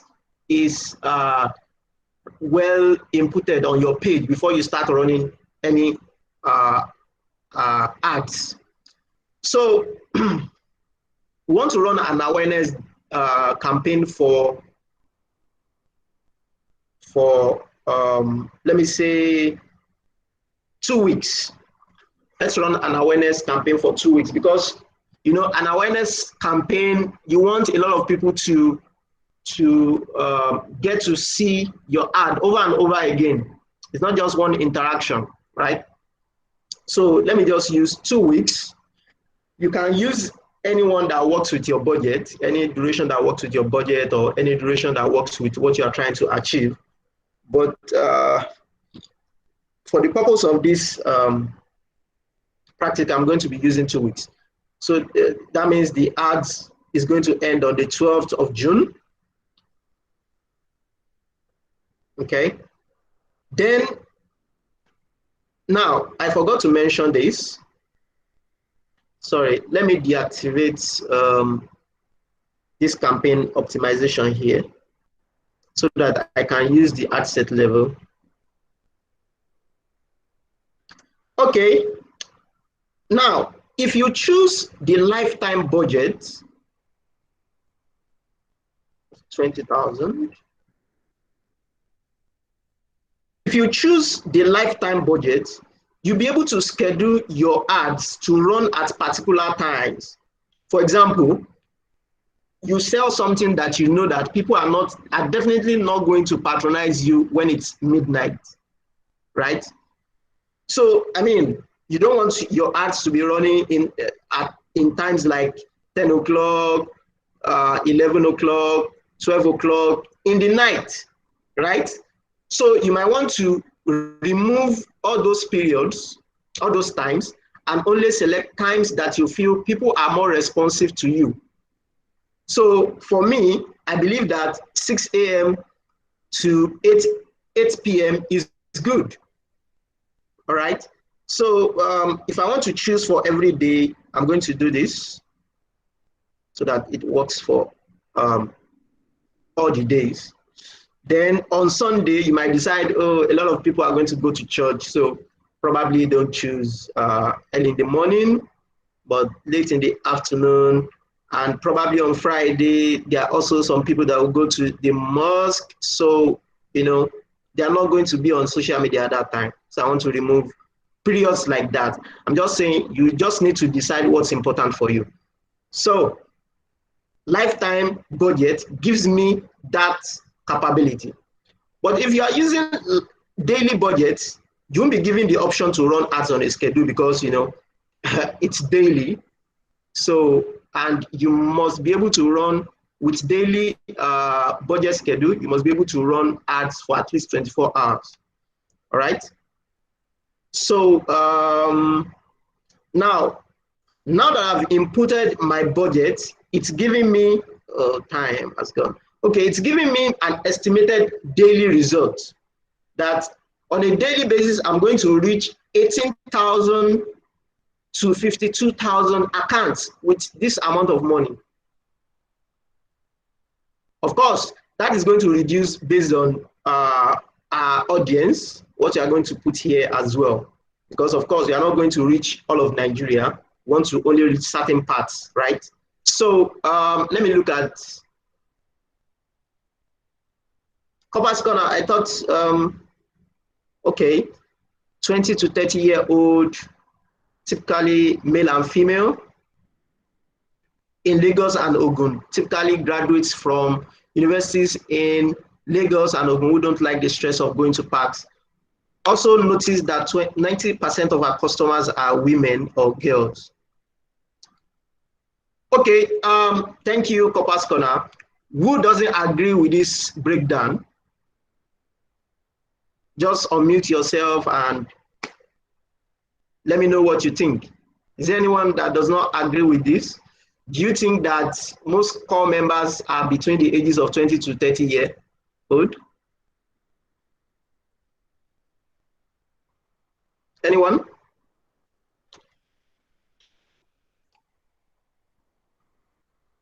All right, awesome.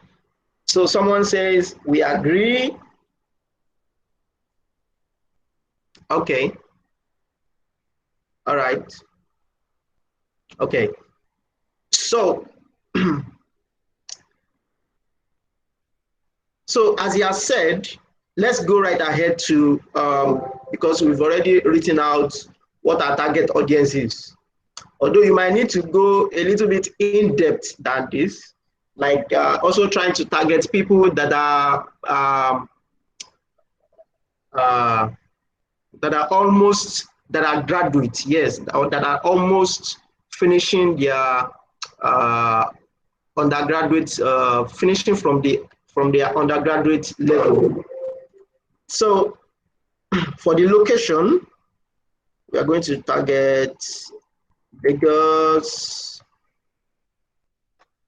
And when you are doing that, you know, there are different, make sure you target the state and not the city. So Lagos State and Ogun State. All right. And make sure that you include people living in this location. You see, there are different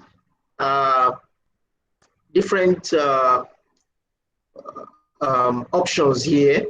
Like if you want to choose people living in or recently in this location, or people living in this location, or people recently in this location, or people traveling in this location. So the thing is that people traveling in this location might not be living there. Maybe they just traveled and they will just start seeing your ad all of a sudden, even if they go back to where they came from Kaduna, for example. People recently in this location too, maybe they just recently go there, maybe in the last 1 month, and you just started your ad today, then they are more likely to see it as well. Then people living in this location are really the people you want to target, unless if you are targeting people to come back, maybe when they come back to Lagos, for example, they also need to see the ad. All right, so, but we are going to choose people living in this location, okay? And Emmanuel says age 20 to 30.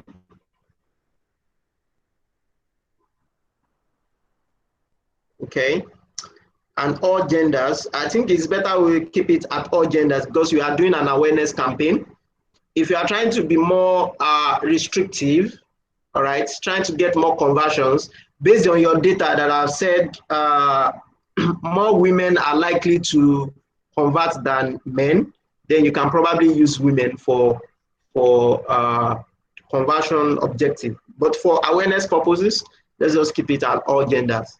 Then you can go more detailed into people's demographics and psychographics, just as AY has taught us. All right, and from here you can decide to choose what are their demographics.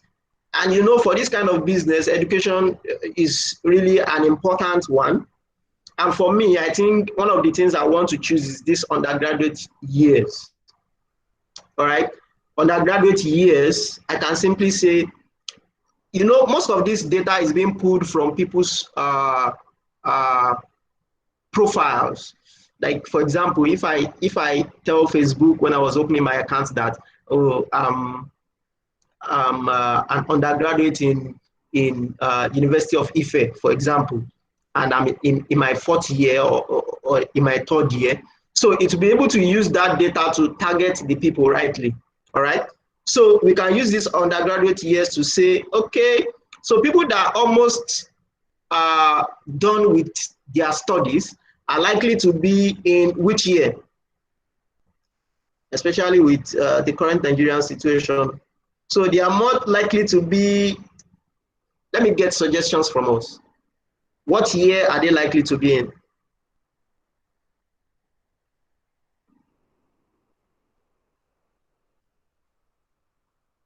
Are we still 2020. Okay. 2018. Are you sure? Are you sure about 2020? I think what are the current batch of students that are going for NYSC right now? 2019. 2019 actually. So 2020 are actually going the next one. Okay. Yeah. Because of okay. COVID, so they could not go in 2020. So typically you finish 2019, then you go in 2020. Okay. So I think it's preferable for me to choose 2019 then to 2020. Or if you want to make it more wider, you can just choose 2018. I mean, you are running an awareness campaign. You want as many people as possible to know about it. Then someone suggested that the parents of prospective core members can also be a target, right? Yes, they can also be a target. Although, you know, when it comes down to it, the target audience are people that can already make decisions themselves. So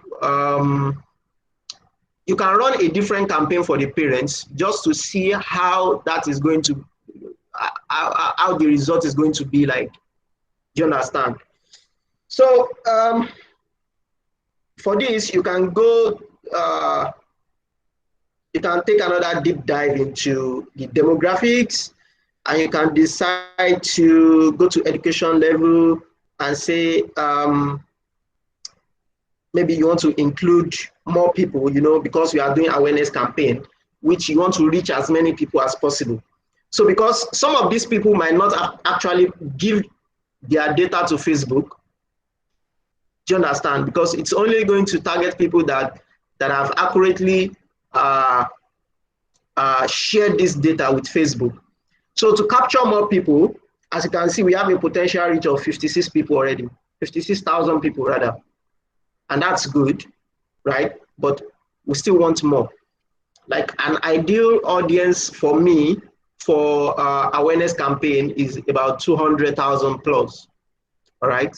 That's even small, but you know, I mean, it's something to get started with.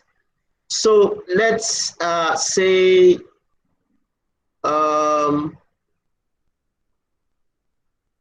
yeah, let's say in grad school and college grad, and that's it. Okay. So languages, all languages is fine. Then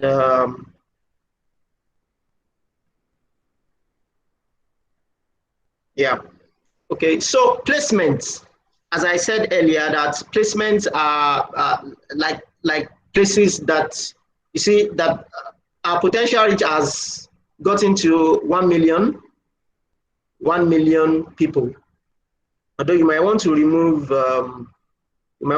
this college grad. Oh no, no. Sorry. Let's put college grad. Okay, it's still 1.3. What of in college? In college too is good, but in grad school is more applicable here.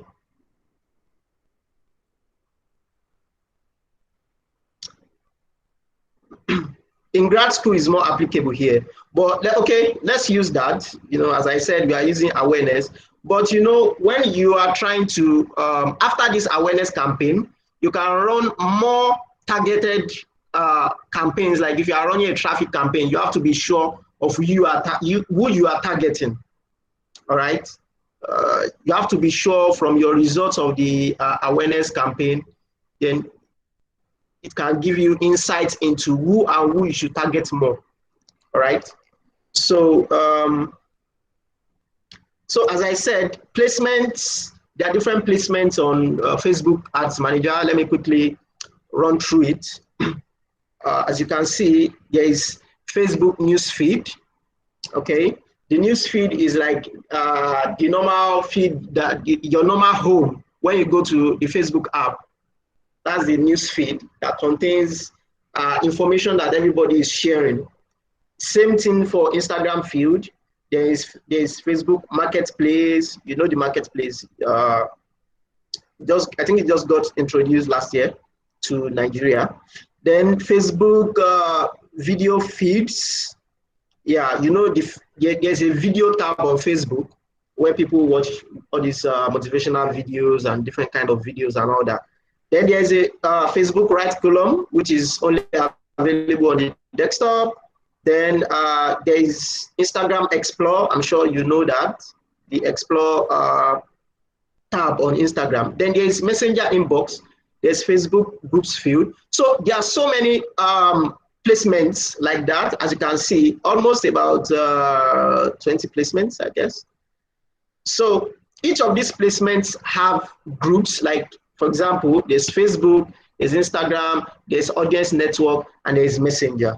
So if you want your ads to be shown in each of these placements, you can select them, or you can deselect which one you don't want it shown on. So for the purpose of this ad, we can remove Messenger, or you can make it automatic so that Facebook will optimize which one is best. I mean, which one is getting more results, and it will push him more money into that. All right.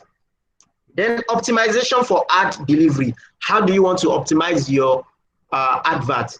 Do you want it to optimize it for reach, to reach as many people as possible, or do you want it to optimize it for impressions? Impressions simply means that people are getting to see your ad as many times as possible. So which means if you optimize it for impressions, I can see your ad like 5 times in a day, for example. Or if you optimize it for reach, that ad is definitely going to get to my device, to my Facebook news feed, if that is your target, or it's going to get to my Explore.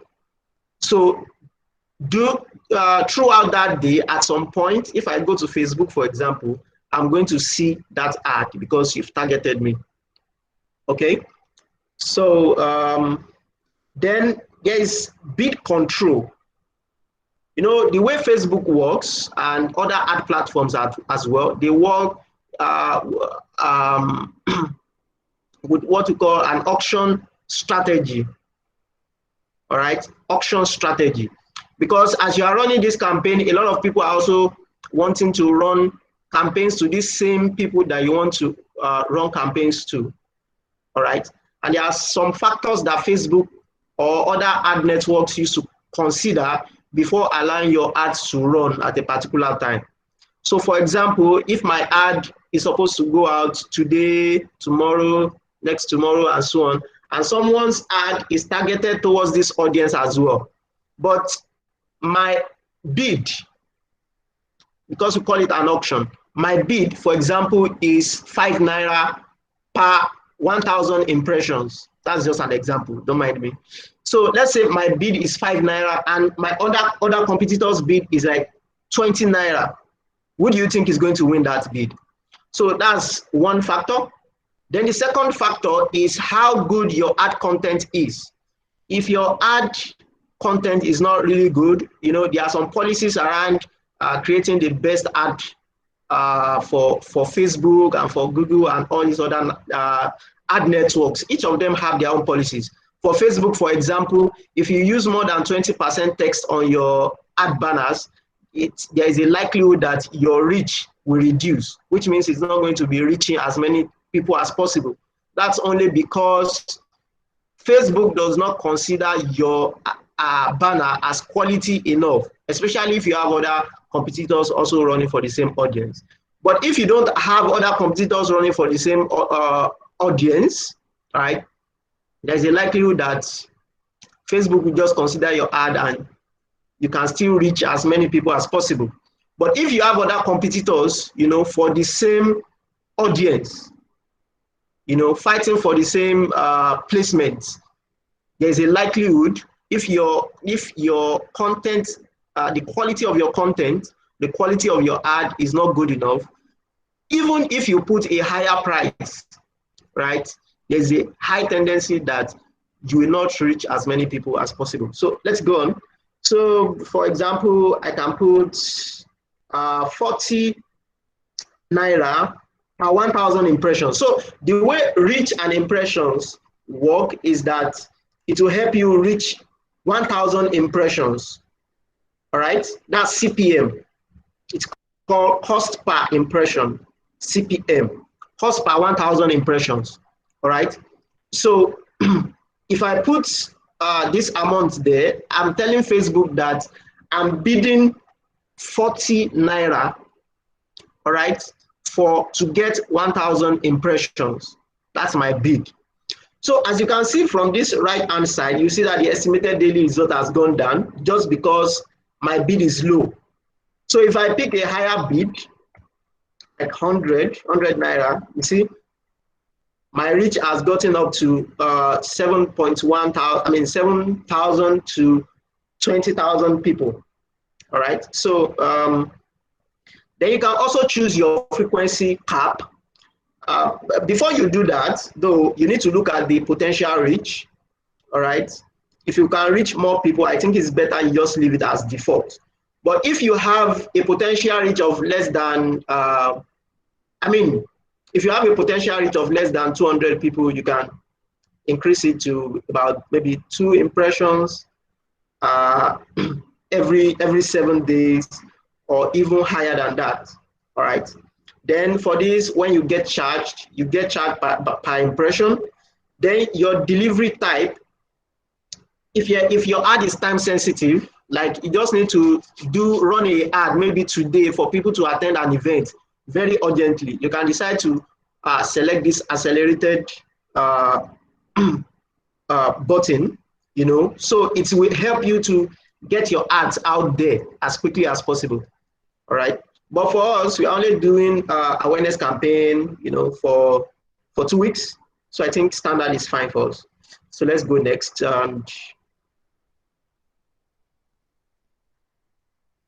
So I'm going to the ad level now, ad content level. And from this ad content level, I can choose, because I've selected automatic placements. That means I want to reach Instagram as well. Before I continue, I want to get some vibes from us. Are we still here? Yes, sir. Okay. Yes. Thanks a lot. Yes, I can see some questions already. I'm going to attend to that, or while we attend to that, because my time is far gone. Okay, so you select your Instagram account. All right. This is Instagram account for Farmbox, for example. All right. And you can also choose if you want to create a new ad or you want to use an existing post. All right. This use an existing post is equivalent to you promoting a post from directly from your page. You know, for some of us that have pages already, you can see when you post something, you can see promote this post under each ad, right? So this use existing post is synonymous to that, except if you are running a traffic campaign, then it will add some more things to your post. Like if you want to add a URL, by default, if you are posting content on Facebook, you are making a post on Facebook, you can't add URL, you can't add a button, except you add maybe a send message button.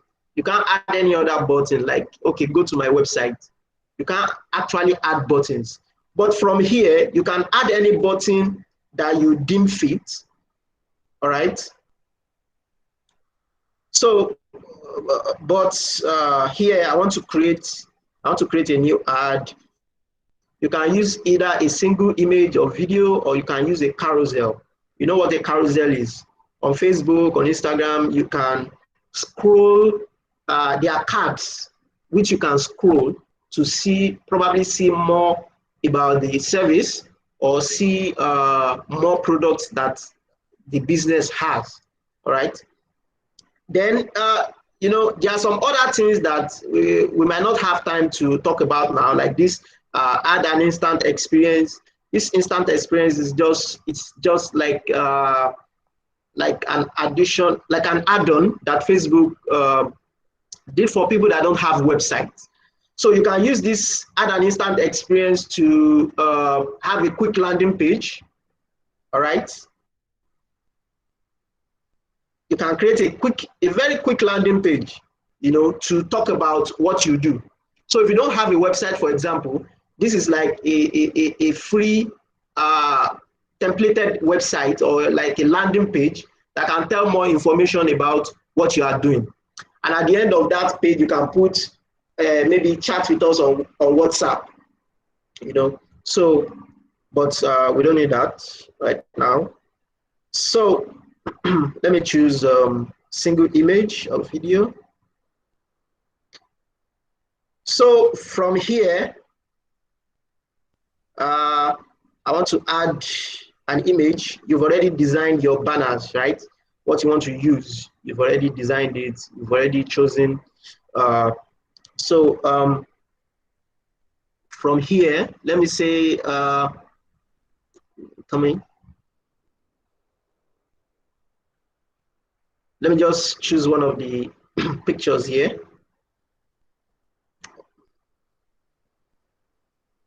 So once you select a picture, you know, different placements have different sizes that are ideal for them, right?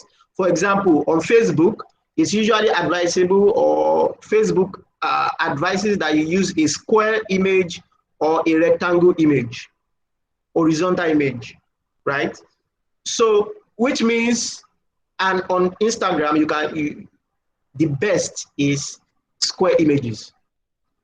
So I usually recommend the use of square banners or square images for your ads. All right. Hello, Michael. Yeah. Can we round up in like 5 minutes? Yes, please. Okay. Right. So I'm almost done. So you click done, and then you put in your text. You put in your text here. That's just some gibberish. Then you can decide if you want to add a website URL or not. If you don't have a website, for example, you can remove the website, okay? Or you can decide to choose something else, like maybe send a WhatsApp message, all right? Or send a message, send message. So if you don't have a website, you can choose this send message and put in your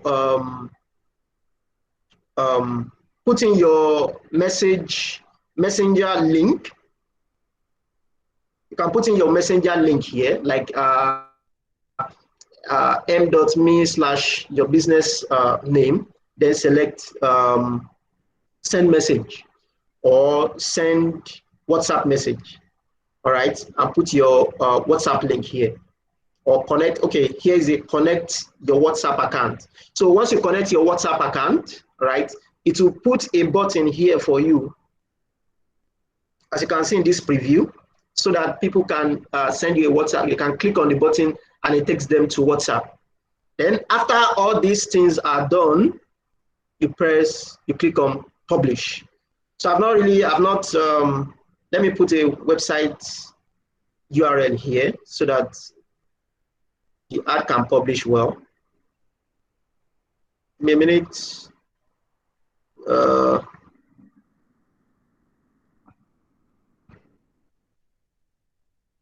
right, so click on publish, and that's it. So each of these levels are going to publish separately: the campaign level, the ad set level, and the ad level. So here you usually see publishing 0 of 3, which is 0 the campaign level, then 1 the campaign level, 2 the ad set level, and 3 the ad content level. All right. So I think that's it. There's probably some other errors there, but basically, I believe that I've been able to take you through the Facebook Ads Manager. If you have any questions, just drop it on the chat box, and someone will answer. Thanks a lot. Thank you very much, Michael. Thank you. That was really, really awesome. That was amazing. We've learned a lot, and I'm sure everybody have learned a lot too. So without wasting much of our time, I would say we'll go into the next session. I want us to, but if you have any question, please just drop it in the chat box. We'll attend to it during the Q&A session. So the next speaker, our next speaker is a lady. Yeah, she will be training. She'll be speaking to us on. Sorry, please give me a minute. I'm trying to.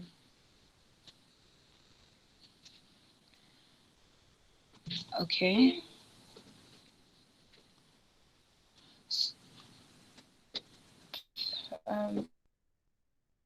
Sorry, I'm trying to get that. Okay.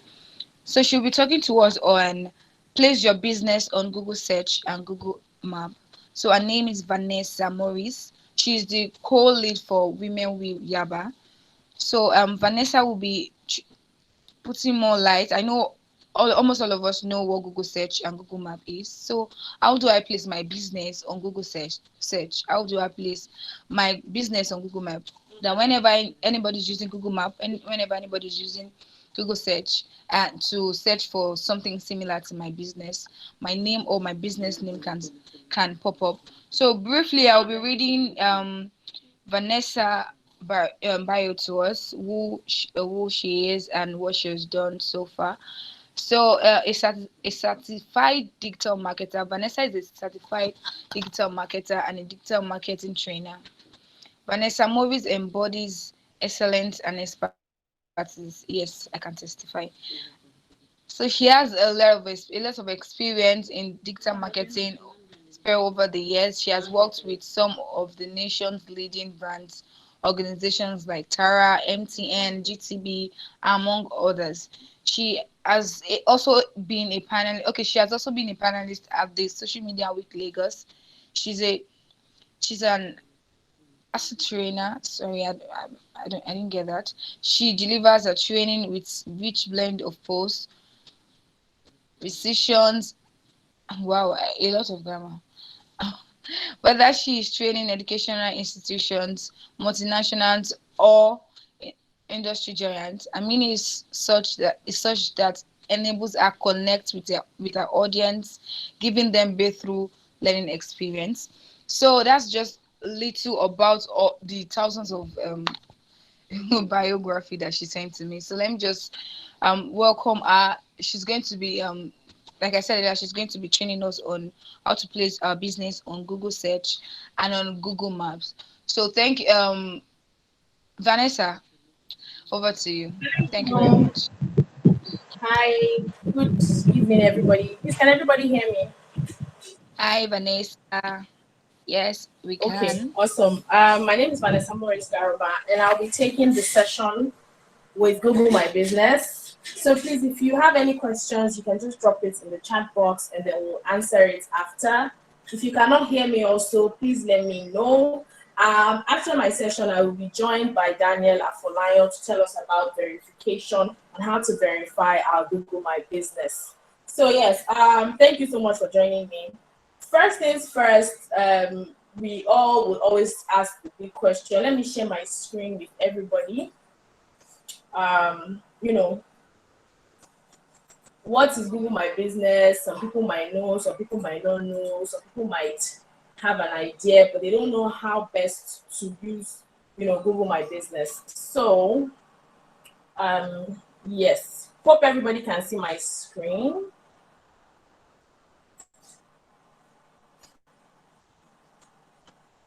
Please let me know if you can see my screen, just to be sure.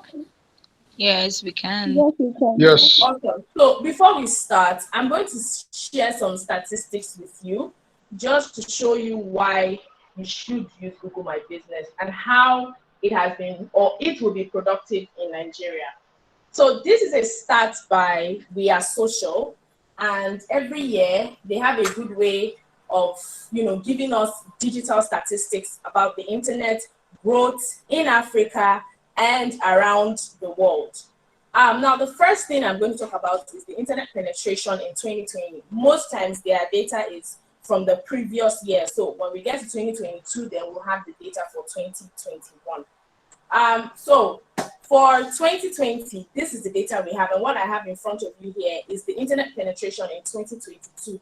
Total population, regardless of age, that uses the internet. Now, if you look at it, there are a lot of countries here. I hope everybody can see it. We have the UAE, we have Denmark, we have South Korea. But interestingly, we have Nigeria at the bottom. See Nigeria here, which is very interesting. So it means that regardless of the age, a lot of people in Nigeria are on social media or on the internet. 42% of Nigerians, regardless of the age, which is quite a large number. So when you see this, you know that, okay, there's potential when you have to put your business on the internet. Now, I'll take us to the next slide. Sorry, I'll skip a couple of slides because everything is not needed.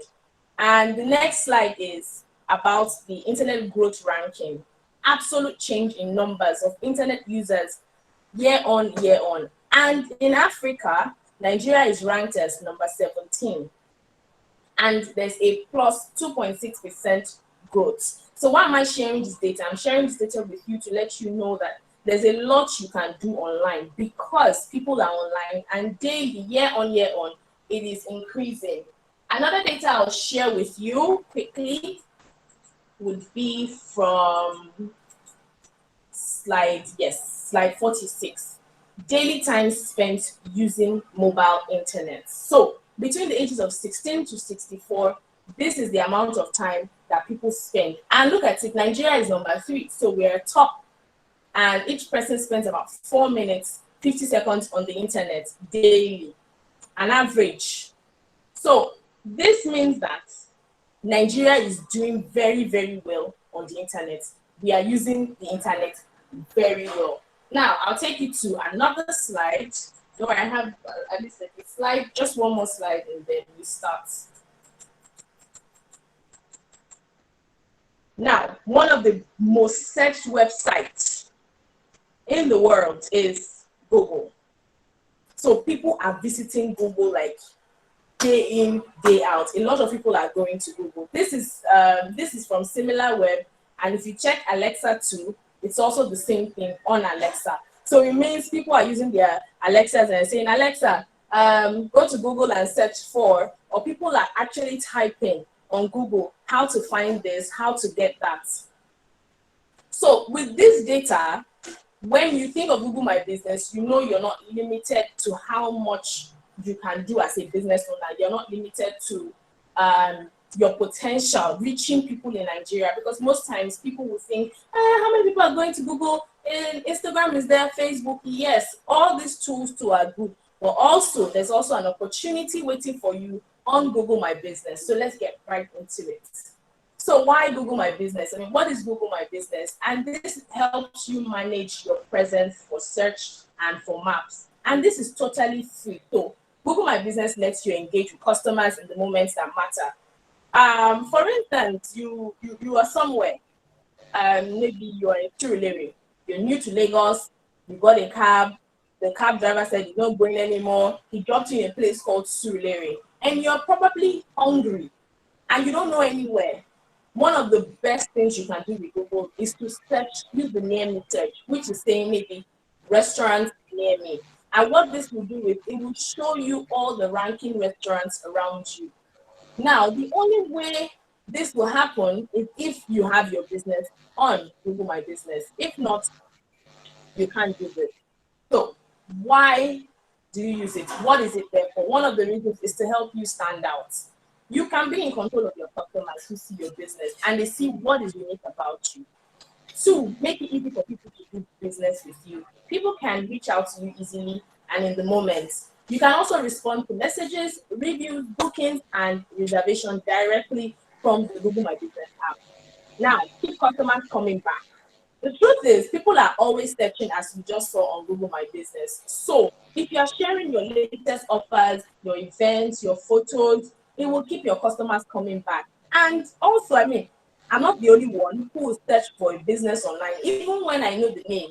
Sometimes you want to go somewhere or you see a product or something and you check for it on Google. I'm sure you go to the review page to know what is going on. At least you even see the conversations people are having.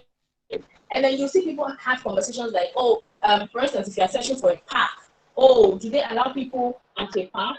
People respond, yes. Do they allow children here? Or what time does it open? So all of this will help your customers know what you're doing without you even doing too much. Now, why a business profile on Google is important. Now, this is mind-blowing because how do people find you? I said this earlier, 75% of people near you are using search engines to find businesses online. Because people want easy life now, people don't want stress.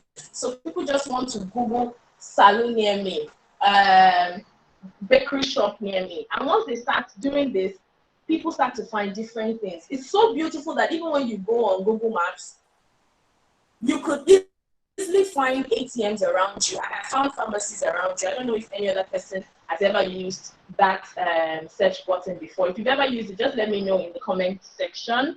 If you've ever used a near me search before on Google Maps or on Google. Now, the next one would be people nearby are looking for businesses like yours. In 2016, it was noted that in America, a lot of people did, 9 times more people did near me searches tonight. And I'm sure more people are doing that in Nigeria today. Because people want to know where the party is at night. And people want to go out. Some people want to go out during the day. Some people are looking for so many different things. That's why people are using the near me search. Please let me know if you can still hear. Okay, thank you, Deep Craft. I can see, yes, you used the near me search. Now, the next thing is a business profile on search and maps helps you stand out and attract customers. And this is true because you don't want to have an empty profile. For instance, you don't want to just put it there and say, I'll put it on Google My Business. When people search, they should find me. No, you want it to also attract people, meaning that when people go there, they want to see something good. And when your page is attractive, what this means is that five times more views for regularly updated business profiles. If you've ever gone on Google My Business, you will notice that sometimes you just see some pages that they'll ask you that if this is your page, please claim it. They ask those type of questions. And when you see those type of questions, you don't know if it's a legit page. You don't know who opened it, because if it's somebody else's page, you should have been able to claim it by now. So what you're trying to do is, when your profile is up to date, for instance, recent times, like, okay, let's say you run a bakery and you are open from 8 a.m. to probably 2 a.m. in the morning. But because now we have curfew, if you have not updated your profile, it will be difficult for me to know if you are open or not. So it will always be good to go back and say, okay, now we have changed our time due to COVID rules, so we are open from 8 a.m. to 11 p.m. at least to help our staff get home in time. So always update your business profile once you're on Google My Business. Now, set up a business profile and start connecting with your customers. While we're on this, if you want to start setting up, because like I said, Daniel will be coming in to help us with verification, you can start setting up while we listen. The link is google.com/business. I'll put the link in the message area so that we all can just go and use it if you want to get our businesses online. Yes. So that link will take you straight to where you can start updating your profile. So create a free business profile that puts you in control of what people see when they search for you. The good thing is you are in control and people too are also in control. So how to get started?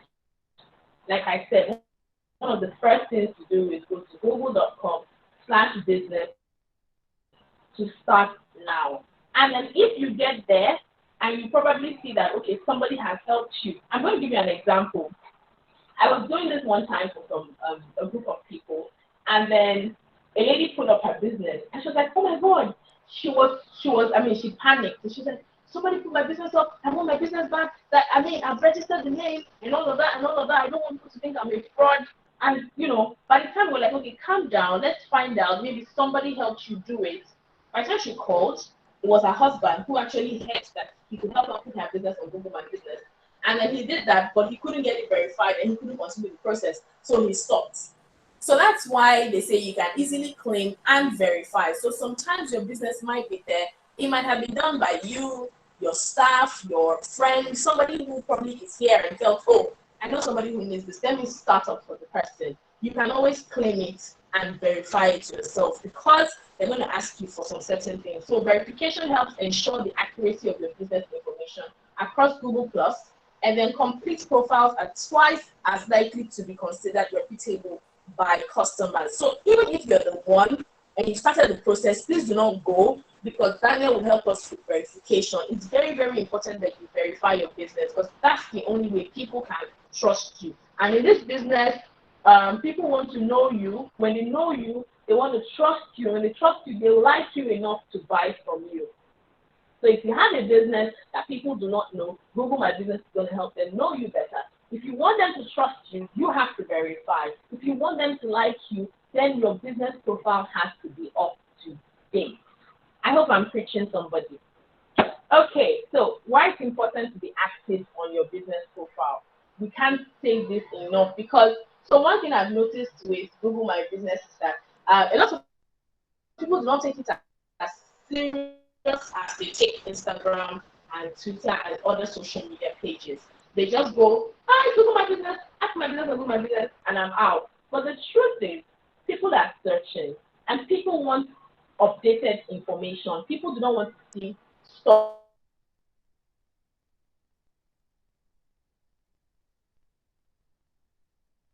While you're doing this, you want to frequently update your profile to get results, meaning that 42% more direction requests for businesses with photos. For instance, you see a business, you're at a place you don't know, and you want to make your hair. You're at your friend's place, you need to make your hair because you're going to church or somewhere the next day. And then you're like, oh, where can I get my hair done? Time is going. And then you Google salons around me, and then you see a salon, and you see the pictures of the hair. I'm sure if you don't know your way around, you're going to click maps to see how far it is from where you are to where the salon is. These things happen. I mean, if you've ever done a search like this, it happens whether you're looking for an office space, whether you're looking for a store, whatever the case is, as long as the person is on Google and the person's address is there, you can just click on directions and it will show you the distance between you and that place you are searching for. Now, 7 times more clicks for businesses with complete profile. So more people are clicking when your business profile is complete. That's what people want to see. People want to see your overview, people want to see your reviews, people want to see your posts, people want to see your business hours, everything people want to see. 96% of customers are more likely to visit a business that displays hours of operation. So this has happened to me before. I wanted to go get ice cream and I didn't know the time the store was going to close. I was home and it was like getting late. It was already like 8 p.m. And I wanted to go and get ice cream. So on Google My Business, I saw that the store closes at 10. So I said, okay, no problem. I take my time and then go to the store and get the ice cream. Anyways, unfortunately for me, I got there and they were literally sweeping me outside. Like they were already putting their broom outside. Like, okay, you can go now. Okay. And when I said, well, you guys said 10 on Google My Business, they're like, no, they close at 9. And it was very, very disheartening because, I mean, I don't want to be stuck out of the place. The reason I'm coming here is to get what I want to get. And then comfortably buy it, lick the ice cream, and then go home. But because their timing on their business account and the timing in their store are two different things, that was a turn off for me. I can probably tell you that I've not been to that particular store again. So when you have updated hours and that is operational, this are the working hours, it will help you boost and grow your business. 90% of customers are more likely to visit a business that shows a phone number. This is true and this is easy. I will not lie to you. You have a business, you want to pick up the phone and you want to quickly, you've seen the business, okay, I like this person's product and I want to call immediately. And you just press the call button there and it takes you straight to calling the person because it makes your life easy. You can call. Probably if I had called the business to make more research, like, oh, I want to come in at 10 or at 9:30, will you guys be available? Will you guys be there? Maybe they would have told me that, oh, they have changed their time. But because I was trusting enough to see what the time of who my business is. So as a business owner, it is always important that your phone number is there. Please, if you know you cannot handle calls, try to get like a business number so that you can put it there. Now, this is another thing I would advise everybody for working hours, especially us SMEs. I say us because I also run a small business. Most times, because we think, oh, we're a small business, we put our opening hours at 7 a.m. and we put our closing time at 12 a.m. Please, I think that's not fair. Your opening time should be good enough for you. Reason is, if they call you, especially with your personal line, and your number is not going through, or you're saying, can you call me back in 2 hours' time? That is not nice. You already put a time there. So always make sure you put feasible time. Yes, it's your business. Yes, you're the one handling everything. But it's good to also wake up, attend to them, at the most comfortable time. So for instance, you say, okay, I open at 9 and I close at 5.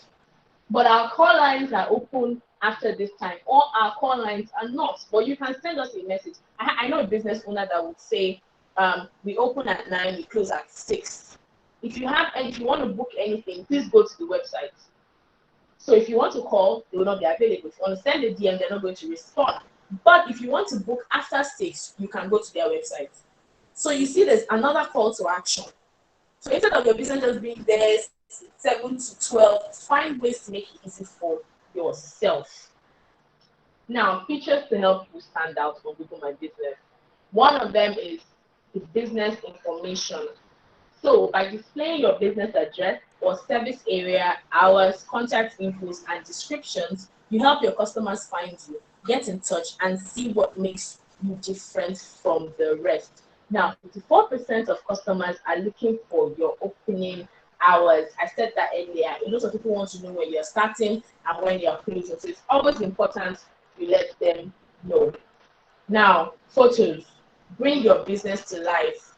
Turn snapshots into sales with photos of your products and services. Now, 90% of people are more likely to visit you if you have photos of your business on Google search and maps. So people want to see, before you do anything, before you touch anything, before you get to the place, you want to see and you want to know how it looks like. So whatever people see in pictures, that will determine if they will come or not.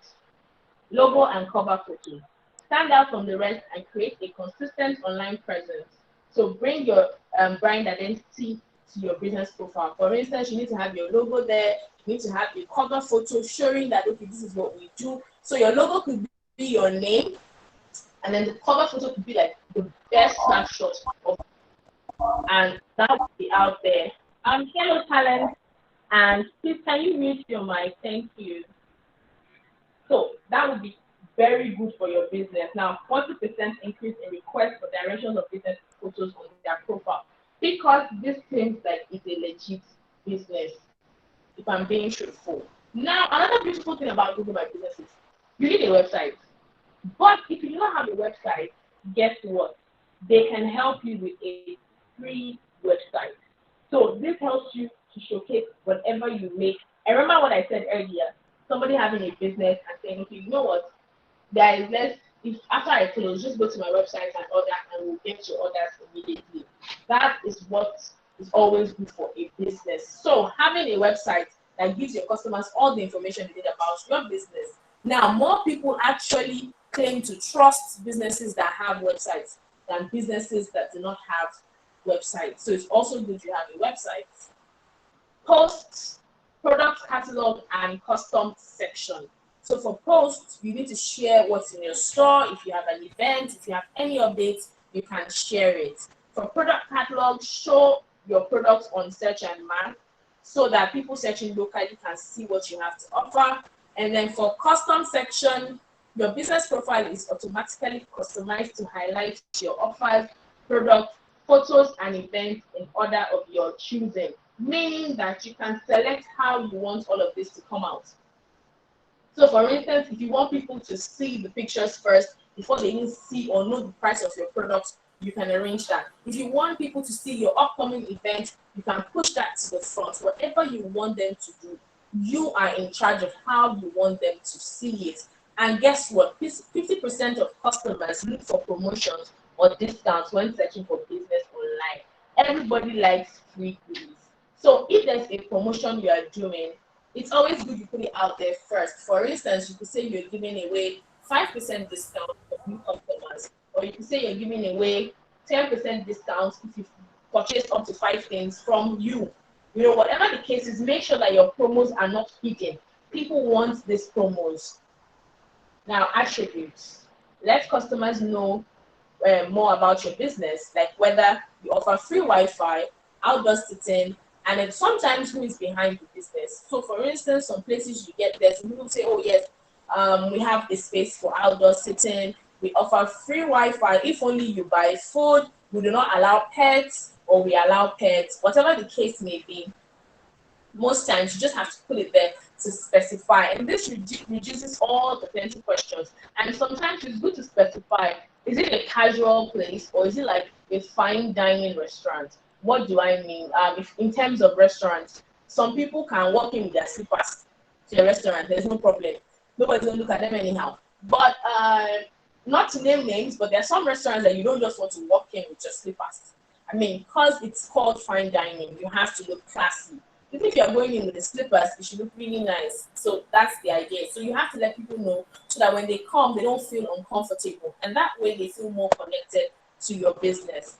So 29% of customers are likely to consider purchasing from your business with a more detailed profile. Now, keep it short. Look, short names are easy for businesses.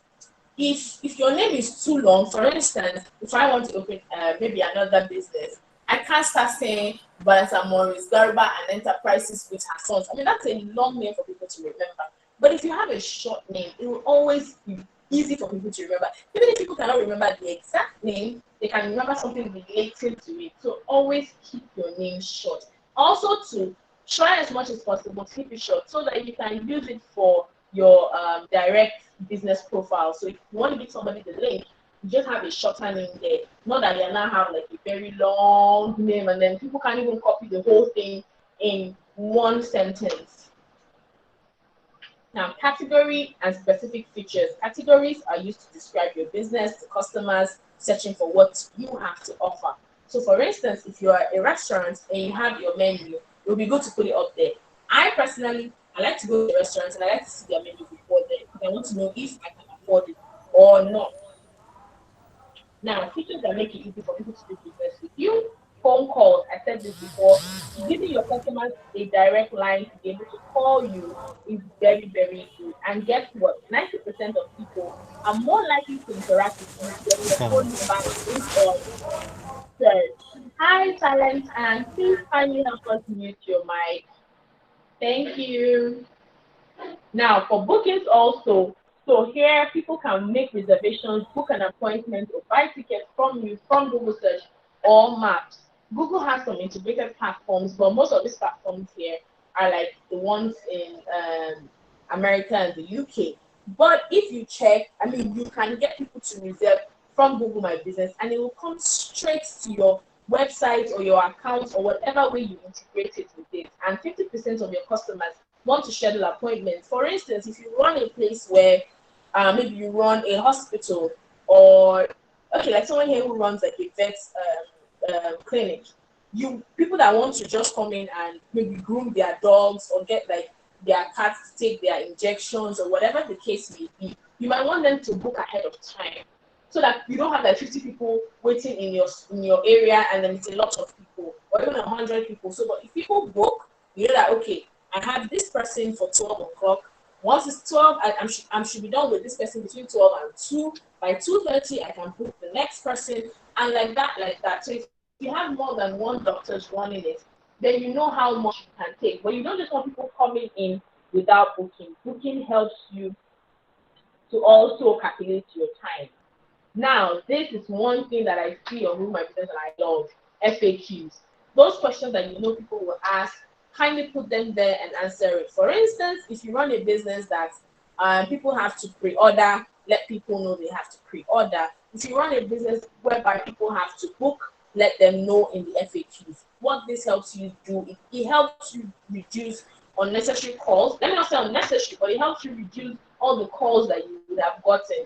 Like for instance, hello, do I need to book to come? If it's on your FAQ, it's there. You understand? Instead of people calling to say, oh, hello, I want to buy XYZ thing from you, you're like, oh, sorry, when do you need it? And if it says today, now, like, oh, it's on pre-order. If you had it there somehow, someone should have seen it and they would have known that they have to pre-order. And what this means is 30% of people searching for your business want it instantly. So when you have FAQs, they know what to do. Instead of them feeling like, oh, I'm wasting my time with this person. Now for this messaging, it's it's only available on the Google My Business app. And then I want to advise now for those people who are trying to get their business up using the google.com/business, please note that it will be advisable to finish, all the process of verification before you decide to download the app. Most times the app slows things down a bit. So when you're done with all the verification, you can now download the app, unless you have been advised to do otherwise. So most times you just need to finish with the whole process on the website, then download the app to start the whole thing. So with this, you can turn off the message feature or turn it on, and you can automate it too, so that even when you're not online, they have a response from you regarding whatever they want to know. Now, features to help your customers coming back, reviews. One thing is that customers can tell you about their experience and you can reply. Then, 66% of customers say positive reviews help them decide where to shop. So apart from even just the star, always get people to type how they feel. How do they feel when they came? How do they feel about your food, your product, whatever it is you're selling? It will be good too for people to get there and see it and say, oh, okay, yeah, nice place. Or, oh, not so nice place, based on what this person said. Follow and welcome offers. Like I said before, if you know you have any welcome offer, it will be good you put it out there. I mean, here the statistics says that 33% of customers stay connected to a business through the customer's loyalty program. So people want you, for you to come and they want to see if you have offers. Sorry, I saw a question that distracted me. What was the question? Okay, are we going to get this slide? No, but I'll still confirm from Daniel when it comes up. Then all these features are on Google My Business app for real. Yes, sir. All of these are on Google My Business app for real. Like People don't know, but yes, you have all of this and you can do more with it. Now, it also provides insights for you. So this helps you see what customers are viewing the most. This helps you go deeper into how your customers are looking for you and what actions they take afterwards. For instance, if they are visiting your website afterwards, you will know. If what they're doing is calling you more, you would know. If what they're doing is sending you a message, you will know. So insights gives you like details into what people are looking for around you and with how they're doing the whole process with your page. Ads. I mean, Michael just taught us about ads. So like one of the best ways to is to run ads at the same time having Google My Business. So if you're running your ads and you have Google My Business, it will be marvelous because people can see it, people can see your Google My Business, and it's easy to click, especially if you do the right things when you're running your ads. So it says here with the statistics that 55% of businesses say Google is more effective than other online advertising platforms. Yes, because I mean, we just got the data earlier. You can reach a lot of people in a short amount of time. And obviously, you saw how good Nigeria is also doing on this data. So it means that there are a lot of people searching now. There are a lot of people using the internet. So why not take charge and then be in control of your sales using ads also? So the Google My Business app, like I said earlier, so this has your business profile at your fingertips. You can access all your features, connect to customers, and keep your profile updated on the go. Instant insights, speak directly to customers, like I said, with the messaging app, even with the reviews, and then updates is made more easy. More easy because that way you can manage your information on search and maps from your profile tab. So makes it easy to share with customers. So this app, it just works like you're using your Instagram or Twitter or any other social media account to create a post, put out information there, and then simply tap the post to upload, create an offer, or share an event. You can also reward your customers, treat new customers to instant welcome offers, but this is only available in the app. So like I said, when you're done with auto verification, at this point, you can now decide to download the app and then start with it. So thank you so much for this session. Like I said, if you want to register your business, kindly go here. So google.com/business. You see overview. What you need to do now is sign in. I hope my internet is good enough. Good. So when you see sign in, it will tell you find and manage your business. So you type your business name. Sorry, do we have anybody? Okay. Talent and Skill Africa. Okay. I hope each time I'm updating my profile logo, I get error and I couldn't upload it. Okay. What did I say? Okay. So let's take it one at a time so that I don't, so Talent, you say each time you're updating your profile or logo, you get an error and then it doesn't upload. Can you unmute yourself so that you can explain better? All right, please do that. All right. Can you hear me? Yes, please, I can hear you. Okay, what I was trying to say is that each time I try to upload or update my profile page or add a new logo, not necessarily a new logo, but just another logo or another fashion logo, it doesn't go through to say cannot be uploaded at this time, try again. And this has persisted for some times now. Okay, I don't know why this might be, but I'm thinking maybe it might be a size thing. Have you tried reducing the size of your logo? Oh, it happens to somebody else too. Oh, this is interesting. You cannot upload pictures. Is your business verified? Yes. Your business is verified? Yes. Oh, wow. Okay. Maybe we'll just take this down. Let's take a screenshot so that we can take this down and then probably. Vanessa. Yes, Daniel. can I just answer him and enter my? I don't know if you have done. And use that answer to I'm enter done. I my was just taking question. the question, so I'm done. Okay. So for him, number one is that he has. I think maybe he has done a lot of changes.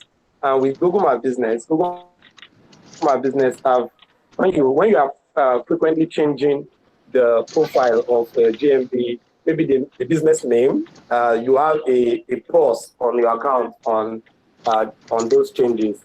So because Google does not want to misdirect customers, so when Google sees that there are a lot of changes happening in your branding, there's going to be a stop. So for now, your account has that stop. So there is a support staff of Google that has put that embargo. So what you should do is report this to Google support. So the support for Google My Business team, they are going to get your report and work it out. So this is because you have done a lot of brand changes. So let me just go straight. I think we've taken a lot of time, and I'm sure everybody has enjoyed this session. So for some of us that you've opened your business profile, you added before, you just did now, as Vanessa has done, or you are still waiting for verification. So we are going to make the verification simple, smooth, straightforward, and everybody will get their verification done at latest on Tuesday night, between now and Tuesday night. So the only thing you just have to do after this time is ensure that the email you are using for your business you check it. You are going to get an email from the support team. Then you just accept what that email is saying. After that, then you claim your business. So I'm going to put a link now on the charts. And when you do that link is what you just fill in your details immediately now on that link. I'll put it on the chat. I'm not sharing my screen. So all you just have to do is fill in those details. Ensure that number one, you fill in your exact address line, put in your state, your location. You can even put a landmark that is close to your business.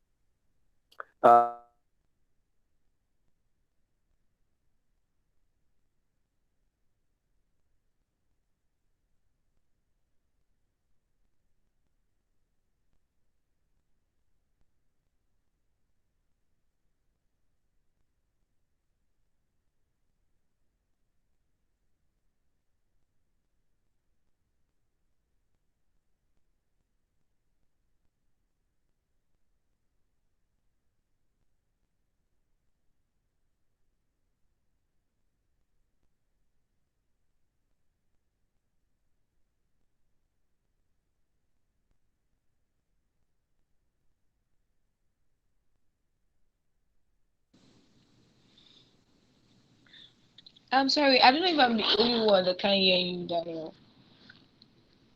Can I we can't all hear him hear that? anymore. No, we can't. Okay. I think he's I'm not having hearing issue. him too. Okay, let me try to get in touch with him.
Okay, hello everyone. Please, the link is there now. Daniel posted it. I'll post it again.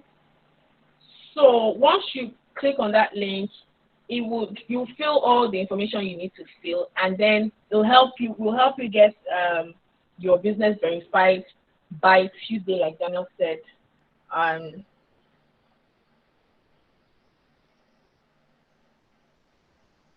By Tuesday, like Daniel said. So please, you can just start by going to google.com/business, like I said, fill in all your information, and then you can now click the next link, which we just dropped now. So that way you can now get your business verified after you fill in the link while we wait for Daniel. Thank you.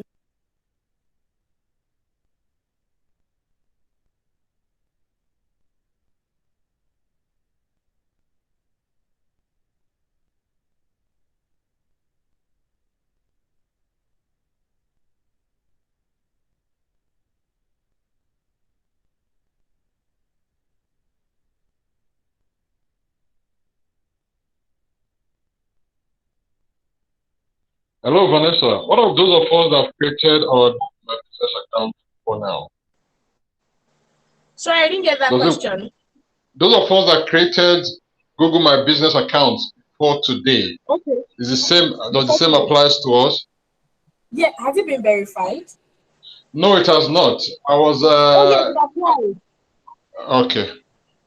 Once you've not been verified, please just, if you know you have filled most of the most important details, please now fill the link, and then we'll help you get it verified. Okay, great. Thank you.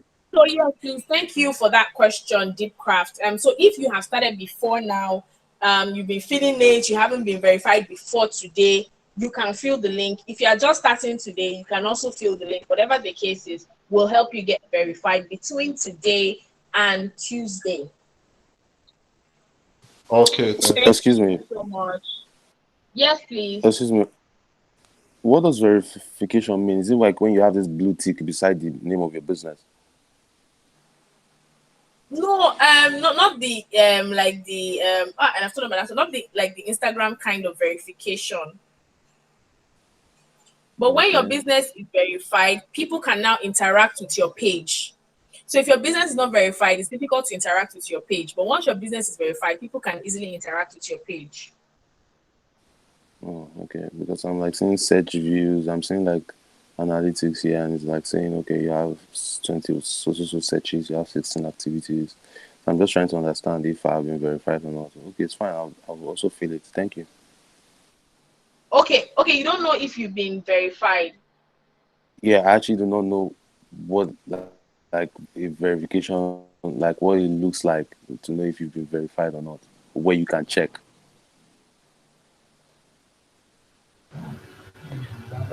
Hello, Vanessa.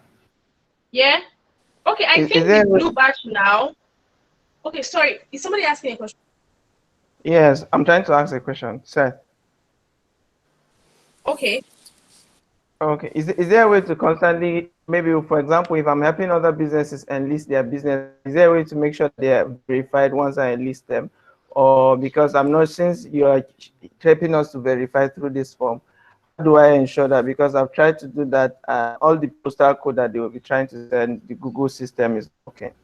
Okay, please don't use the postal code. That's why we are using the link now. So any business you have tried helping to verify before now, just help them fill their information with that link, one after the other.